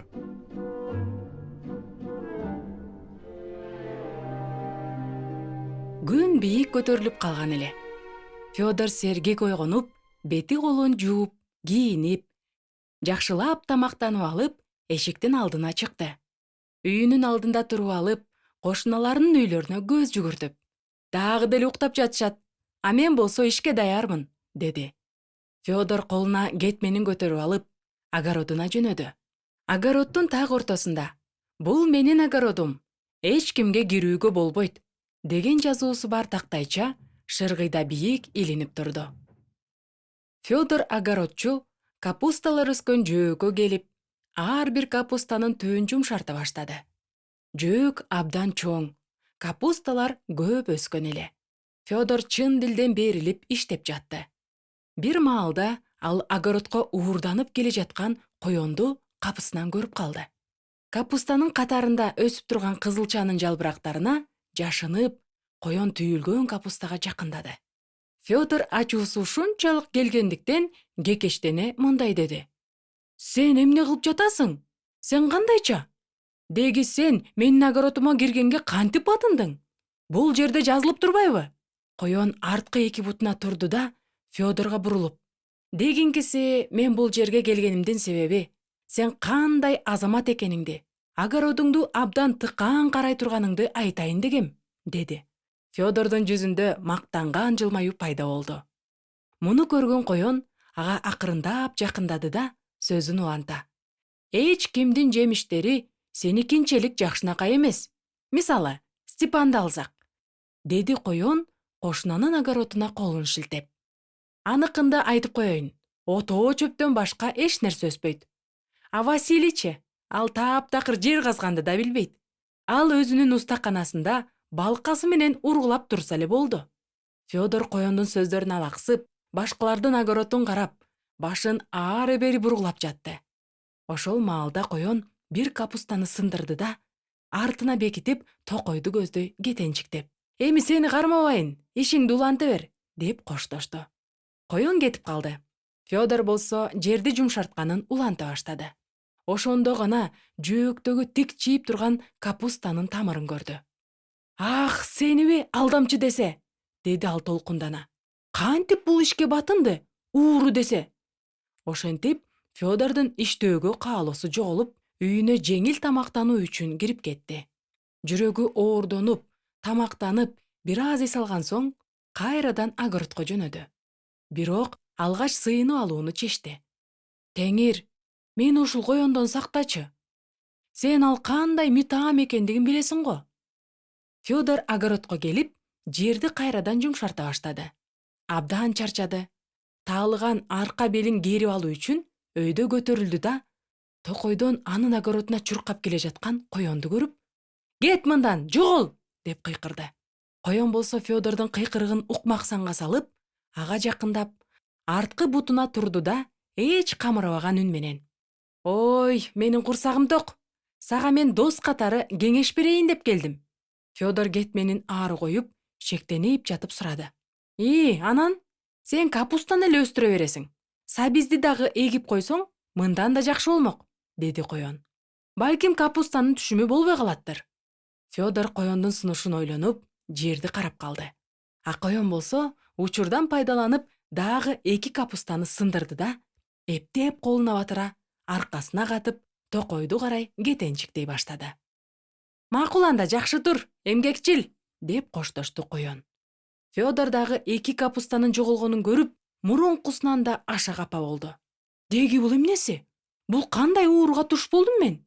Федор ыйлап жиберди да, мындай деп сыйынды: Теңир, мени чыгым болуудан сактачы, ушул коендон коргочу. Ыйлап сыйынган соң, ал жерди жумшартууну уланта баштады. Ошол кезде жазуу илинген шыргыйдын жанында бир эмес, 2 коен келип калган экен. Ар бири жонуна баштык илип алыптыр. Федор коендорду көрөр замат кыйкырды: Кеткиле мындан, жоголгула, уятсыз уурулар. Дос, эмне мынча кыйкырасың? Деди таң калган коендордун бири. Сенин боорукердигиң жана ийкемдүүлүгүң жөнүндө шеригиме айтып бердим. Ал сени менен тааныштырып коюумду абдан суранды. Анан сендей жакшы адамды ага көрсөтөйүн деп ойлодум. Федор тамшана үшкүрүнүп мындай деди: Албетте, ар дайым жакшы иштерди кылууга аракет кылам. Кел отурчу, деп сунуштады коен. Бирге баарлашалы. Боорукердик жана ырайымдуулук жөнүндө сөз кылалы. Огородчу жагымдуу сөздөрдү угуу үчүн коенго жанаша отура калды. Алар сүйлөшүп жаткан мезгилде башка коен эч шашпастан көлөмдүү баштыгына капустаны биринин артынан бирин сала баштады. Азыр жакшы адамдар аз калды, деп жатты сөзгө чечен коен. Мисалы, сенин кошунаң Иванды алсак, ал деле аракетчилдей көрүнөт, бирок эмне үчүн огородун сайып алгыч зым менен коруп койгон. А Степанчы огород эмей эле байыркы кылымдагы сепили болгонсуп, узун казыктардан кашаа куруп алган. А Василий жөнүндө айтып деле кереги жок. Анын огороду ушунчалык каралбай калгандыктан, отоо чөптөн башка эч нерсе өспөйт. Эми биз кетели. Маазмундуу маек үчүн сага рахмат. Болуп туранда дагы көрүшөбүз, деди коен. Анын досу токойго жакындап калганын көрүп. Федор уккан сөздөр тууралуу ойлонуп, дагы бир саам отурду. Анан колуна кетменин алып турду да, албетте, жөөктөн дагы 5 капуста жок экендигин байкады. Ал ушунчалык капы болуп, өксү ыйлагандыктан кошунасы Степанга анын ыйы угулду. Ал Фёдорду карап: «Эй, Фёдор, эмне мынча ыйлап жатасың?» деп сурады. «Кудай менин сыйынууларымды укпай жатат. Ал мени таштап койду». «Андай болушу мүмкүн эмес», деп таң калды Степан. «Ошондой. Андан мени коёндон коргоосун суранып жатам. Эми карасаң, капусталарым кайрадан сынып жатат». Степан кошунасынын жарымы бош калган жөөктөрүн карап сурады: «А сен өзүң коёндон коргонуу үчүн эмне кылдың?» Фёдор таарына түштү да: «Мен шыргыйга такта илип койбодумбу? Анда огород меники экендиги жазылган», деди. Степан башын чайкап: «Кандай коргонсоң, ошону аласың», деди да кетип калды. А Фёдор болсо сыйынганын улантты. «Теңир, мага эч ким жардам берүүнү каалабайт. Мени бул коёндордон коргочу». Аквариум.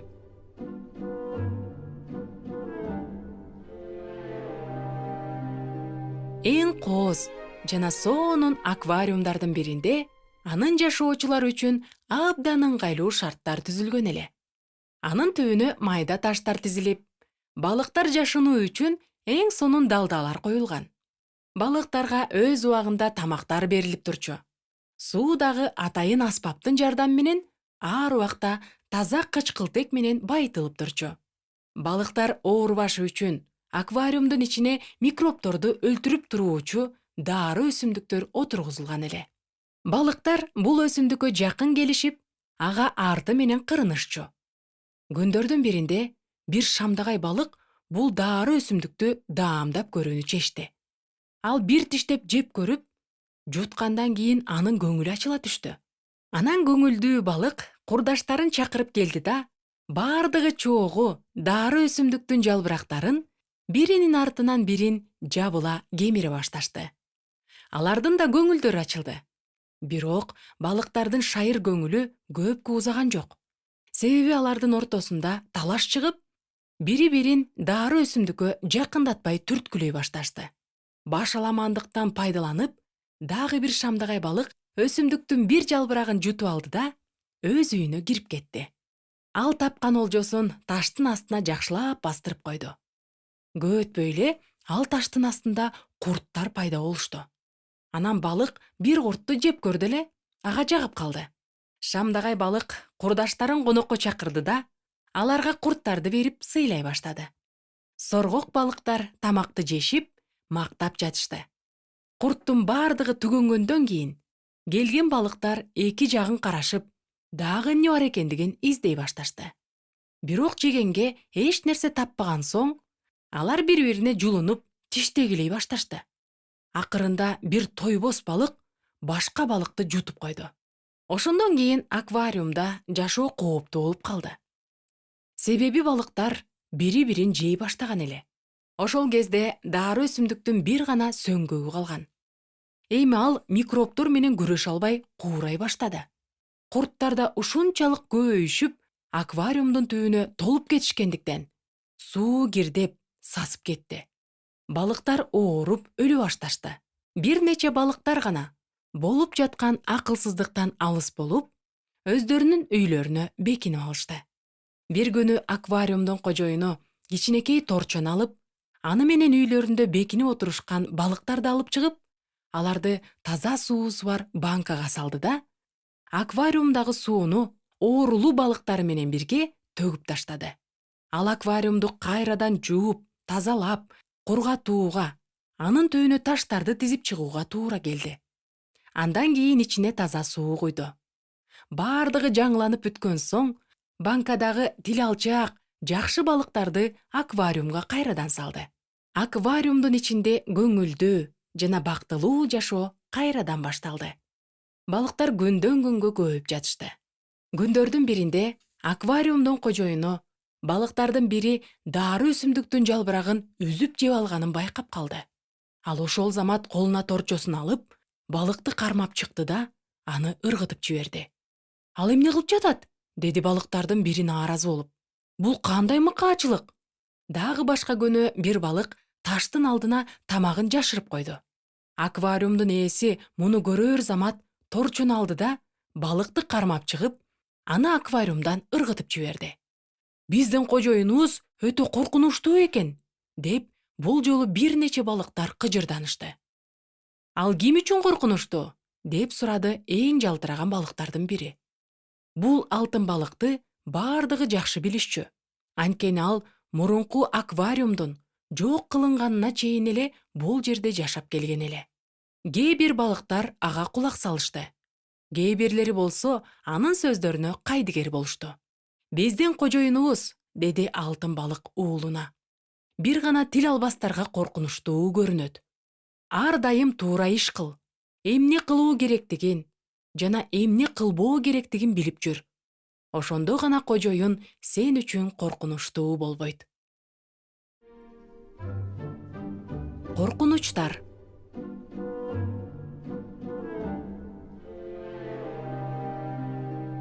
Автобус токтоочу жайга бир машина келип токтоду да, айдоочу терезесин түшүрүп, аялдамада күтүп турган адамдардын бирин чакыра мындай деп кыйкырды. Денис, кел жеткирип коеюн. Жакшы болбоду, Кирилл, деди Денис машинага отура калып. Анын эшигин жапты. Байкашымда айдоочу күбөлүгүн алган окшойсуң, Ооба, алдым. Чынын айтсам, өзүм да ишене албай турам. Денис болсо оор үшкүрүнүп мындай деди. А мен болсо эч качан айдоочу күбөлүгүн ала албайт окшойм. Аракет кылып көрдүңбү? Ооба, аракет кылгам. Анда эмнеге ала алган жоксуң? Корком. Тыюу салган белгилердин жана көрсөткүчтөрдүн көптүгүнөн башым айланып, кайсы жака жана эмне үчүн бара жатканымды унутуп коем. Ой, койсоңчу, деди Кирилл таң калып. Ушундай да болобу? Ооба, көп жолу болгон. Мисалы, кирүүгө тыюу салынат деген белгини көрсөм эле коркуп баштайм. А эмнеден? Мен эрежени бузуп, кирүүгө тыюу салынган жака бара жаткандай сезиле берет. Кирилл кырып күлүп, бирок сен ал жака кирген жоксуң да, деди. А мага кирип кеткендей сезиле берет. Тыюу салынган белгини көргөндө эле ошол эрежени бузгандай боло берем. Тыюу салынган белгилер өтө коркунучтуу. Себеби эрежени бузсаң, сени жаза күтүп турат. Дагы бир мисал айтайын. Түз айдап бара жатам дейли. Анан алдымда кайрылуу үчүн жер деген белгини көрдүм. Анан мен түз барышым керек болсо да, ошол белги көрсөткөндөй кайрылып кетем. Муну угуп турган Кирилл башын чайкап. Кандай ойлойсуң? Белгилер эмне үчүн керек? Сен үйүңдө эле отура беришиң үчүнбү? Белгилердин максаты бул сен машина айдап бара жатканда көчөлөрдө жана жолдордо тартип болушу керек. Бирок сени мен түшүнүп турам. Менде да ушуга окшогон коркунучтар бар. Бирок башка нерседе. Эгерде экөөбүздүн маегибизге кармансак, мен да ыйык китепти окуганымда өзүмдү ошол замат күнөөкөр же эрежени бузуучу экенимди көрөм. Мисалы, Теңирдин ишин шалаакылык менен кылган адамга каргыш деп жазылган. Ушул сөздөрдү окуганда мен коркуп баштайм. Анан бир нерсе кылуудан коркуп, эч нерсе кыла албай калам. А эмнеге коркосуң? Деп бул жолу Денис таң калып сурады. Менин билишимче, сен ар бир ишке олуттуу мамиле кыласың. Кирилл досунун түшүнбөй жатканына өкүнө карап мындай деди. Мунун эмнеси түшүнүксүз? Эгерде айтылып жатса, анда ал сөз мен үчүн айтылып жатат да. Ошондой кылба деп айтылып жатса, сен кылган жоксуң да, азаматсың. Кирилл жакшылап түшүндүрүүнү каалап, сага кантип түшүндүрсөм? Мына, мисалы, мен жугач уста болуп иштегим келет дейли. А ыйык китепте жер иштеткен дыйкан адам жөнүндө окудум. Анан менде да бардыгы туура болсун үчүн дыйкан болууну тандашым керек деп ойлоно баштайм. Ошентип тыюу салуулар жөнүндө окуп жатып кыйналып кетем, деди. Денис менен Кирилл бир нече светофордон өткүчө үндөбөй барышты. Жол катары тыюу салуу, эскертүү жана буйрук берүү сыяктуу көптөгөн белгилерди да көрүштү. Билесиңби, Кирилл, деди Денис тынчтыкты буза. Мына азыр экөөбүз сүйлөштүк го. Эми мен эч кандай белгилерден коркпогондой болуп, машина айдаганды үйрөнөм деп чечтим. А мен ыйык китепти окууну үйрөткөн сабакка барам да, эч нерседен коркпой жашашым үчүн аны окууну үйрөнөм деп чечтим. Алтын жүрөк.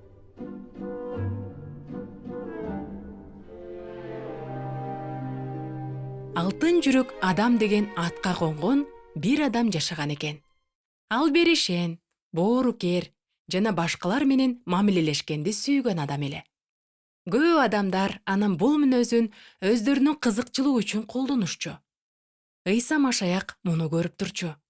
Күндөрдүн биринде алтын жүрөк адам деп аталган адамга Ыйса мындай деди: баарынан да сактай тургандардан жүрөгүңдү сакта. Макул, деди тиги адам. Бирок бул оңой эмес, деп алдын ала эскертти Ыйса Машаяк. Жүрөгүңдү мага берсең жакшы болот.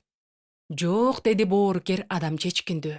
Мен өзүм деле аны жакшы сактай алам.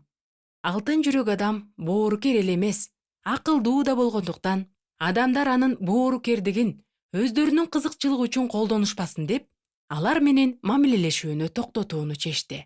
Ошентип бир нече жылдар өттү. Алтын жүрөк жалгыздыктан кыйнала баштады.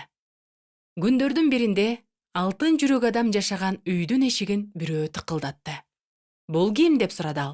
Бул биз, сенин кошуналарың. Сага кубаныч менен көңүл ачууну алып келдик. Үйдүн кожоюну эшигин кенен ачып, бардык меймандостугу менен конокторду тосуп алды. Ошентип анын жашоосуна көңүл ачуу кирип келди. Түгөнбөгөн анекдоттор, адепсиз тамашалар, күнү түнү уланган отуруштар, күлкү каткырыктар, майрамдык тополоң, талаш тартыштар жана акыркы ушактардын берилүүсү. Ошондой күндөрдүн биринде алтын жүрөк адам абдан чарчагандыктан жакшылык кылууга жана боорукер болууга күчү калбай калды. Анан ал эч болуп көрбөгөндөй кайгыга батып кетти. Бир күн анын эшиги дагы тыкылдады. Бул ким, деди кожоюн кыжырданган үн менен. Бул биз, сенин досторуң. Сага тынчтык менен бейпилдикти алып келдик. Ал эшигин аларга кенен ачты. Жаңы достору аны эч нерсе тууралуу кабатыр болбоону үйрөтүштү. Башкалар сени боорукер же ташбоор дешеби, берешен же сараң дешеби, тирүү же өлүк дешеби? Анын кандай айырмасы бар? Чындап эле кандай айырмасы бар? Деп алтын жүрөк адам буга макул болду. Ошол замат анын жүрөгүн кайдыгерлик байлап алды. Анан ал бардыгына кайдыгер жана көңүл кош караган ташбоор адамга айланды. Ал тегерегиндеги болуп жаткан адилетсиздикти жана кордукту, адамдардын кыйналып, азап тартканын көрүп турду. Бирок бул жөнүндө ойлонгусу келген жок. Анан көп өтпөй, ал дүйнөдөгү ташбоордукка көнүп, өзү да ташбоор, түнт, таарынчак адамга айланып, башкаларга жараат келтире баштады. Анын жашоосу башаламандыкка толду. Ошондон кийин ал кайрадан Ыйса Машаякты жолуктурду. Ал ага кайрадан мындай деди: мага жүрөгүңдү берчи. Бирок менин жүрөгүм абдан бузулган. Эч нерсеге жарабай да калды, деп акырын гана көбөрөдү алтын жүрөк адам. Баары бир аны мага бер, деди Ыйса Машаяк. Макул анда, ал, мени кечир. Ыйса Машаяк алтын жүрөк адамды жакында эле достору менен ушакташып жаткан адамдарга алып келди. Аларды көргөндө алтын жүрөктү уят менен өкүнүч куйкалап кетти. Ыйса Машаяк аны оорулар менен жакырчылыктан азап тарткан адамдардын жанынан жетелеп өттү. Бактысыз жана жакыр адамдарды көргөндө алтын жүрөк көтүр алгыс кайгыдан жарылып кетчүдөй болуп жатты. Бир саамга ал өлүп калгандай болуп сокпой да калды. Бирок күтүүсүздөн жүрөккө жаңы күч кирип, ал боорукердик, берешендик жана тынчтыкка толуп кайрадан сого баштады. Рахмат сага, Ыйса! Менин жүрөгүмө эмне керектигин мен эми билдим, деди ал бактылуу болуп. Эми мен силерге өзүмдүн тынчтыгымды берип жатам. Бул дүйнө бере албаган тынчтыкты берип жатам, деген сөздөрүңдү түшүндүм. Анан дагы сенин, уулум, мага жүрөгүңдү бер, деп айтканыңдын себебин да түшүндүм. Кайрадан эшик кагылды. Бул ким? Деп сурады кожоюн. Бул биз, сенин кошуналарың. Сага кубаныч менен көңүл ачууну алып келдик. Мага силердин кубанычыңардын да, көңүл ачууңардын да кереги жок, деп жооп берди алтын жүрөк адам. Мен силерди киргизбейм. Эшикти кайрадан тыкылдатышты. Алтын жүрөк адам мурунку эле сөздөрдү укту. Бул биз, сенин досторуң. Сага тынчтык менен бейпилдикти алып келдик. Мага силердин тынчтыгыңар менен бейпилдигиңердин кереги жок, деп чечкиндүү жооп берди кожоюн. Мен силерди киргизбейм. Алтын жүрөк адам үйүнөн чыгып, бардык адамдарга боору кердикти, назиктикти жана сүйүүнү берип жүрдү. Муну кылуудан ал эч тажаган жок. Мен үйрөнөм.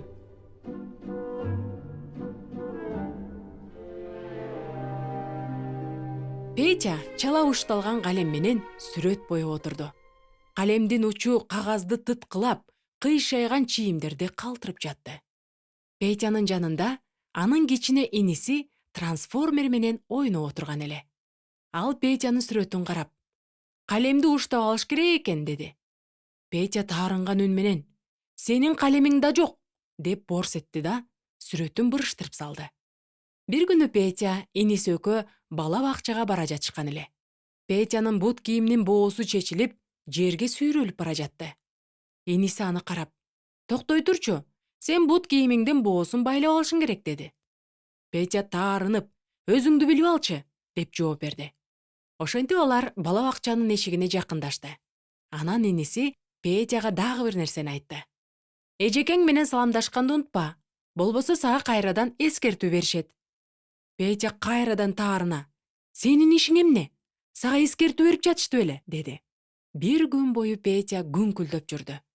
Түшкү тамакты ичип жатканда да, эс алууга бара жатканда да, керек болсо бала бакчадан үйүнө келгенде да. Ошентип ал күңкүлдөп жашап жүрө берди. Анан чоңоюп, мектепке бара турган убакыт келди.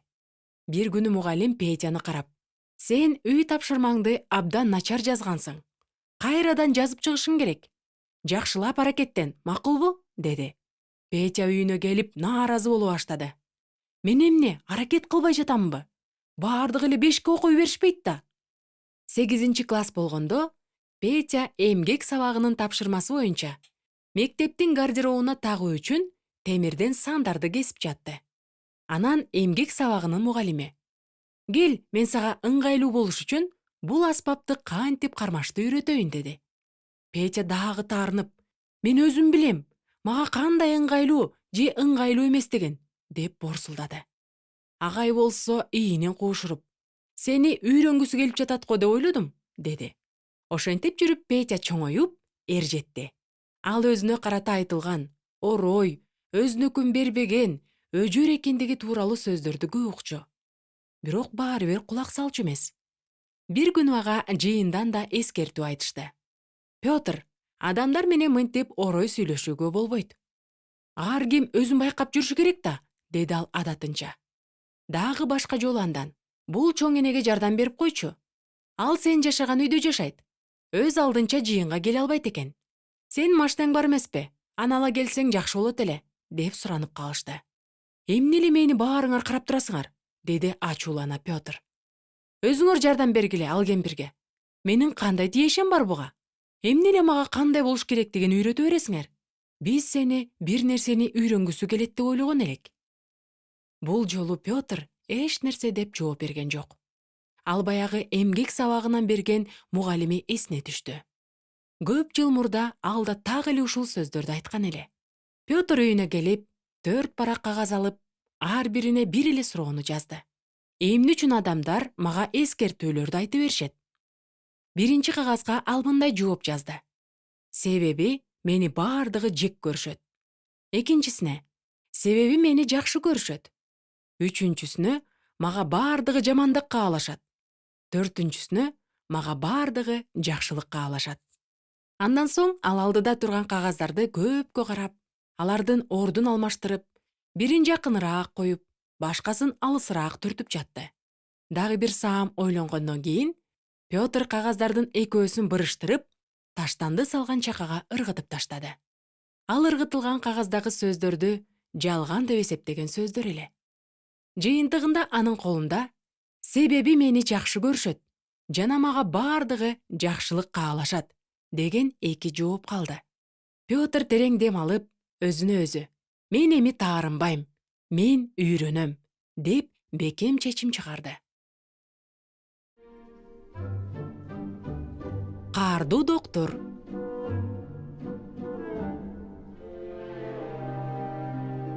Миша бетин колу менен басып, жашка толгон көздөрү менен атасына жакын келип, жалооруп карап, менин тишим ооруп жатат деди.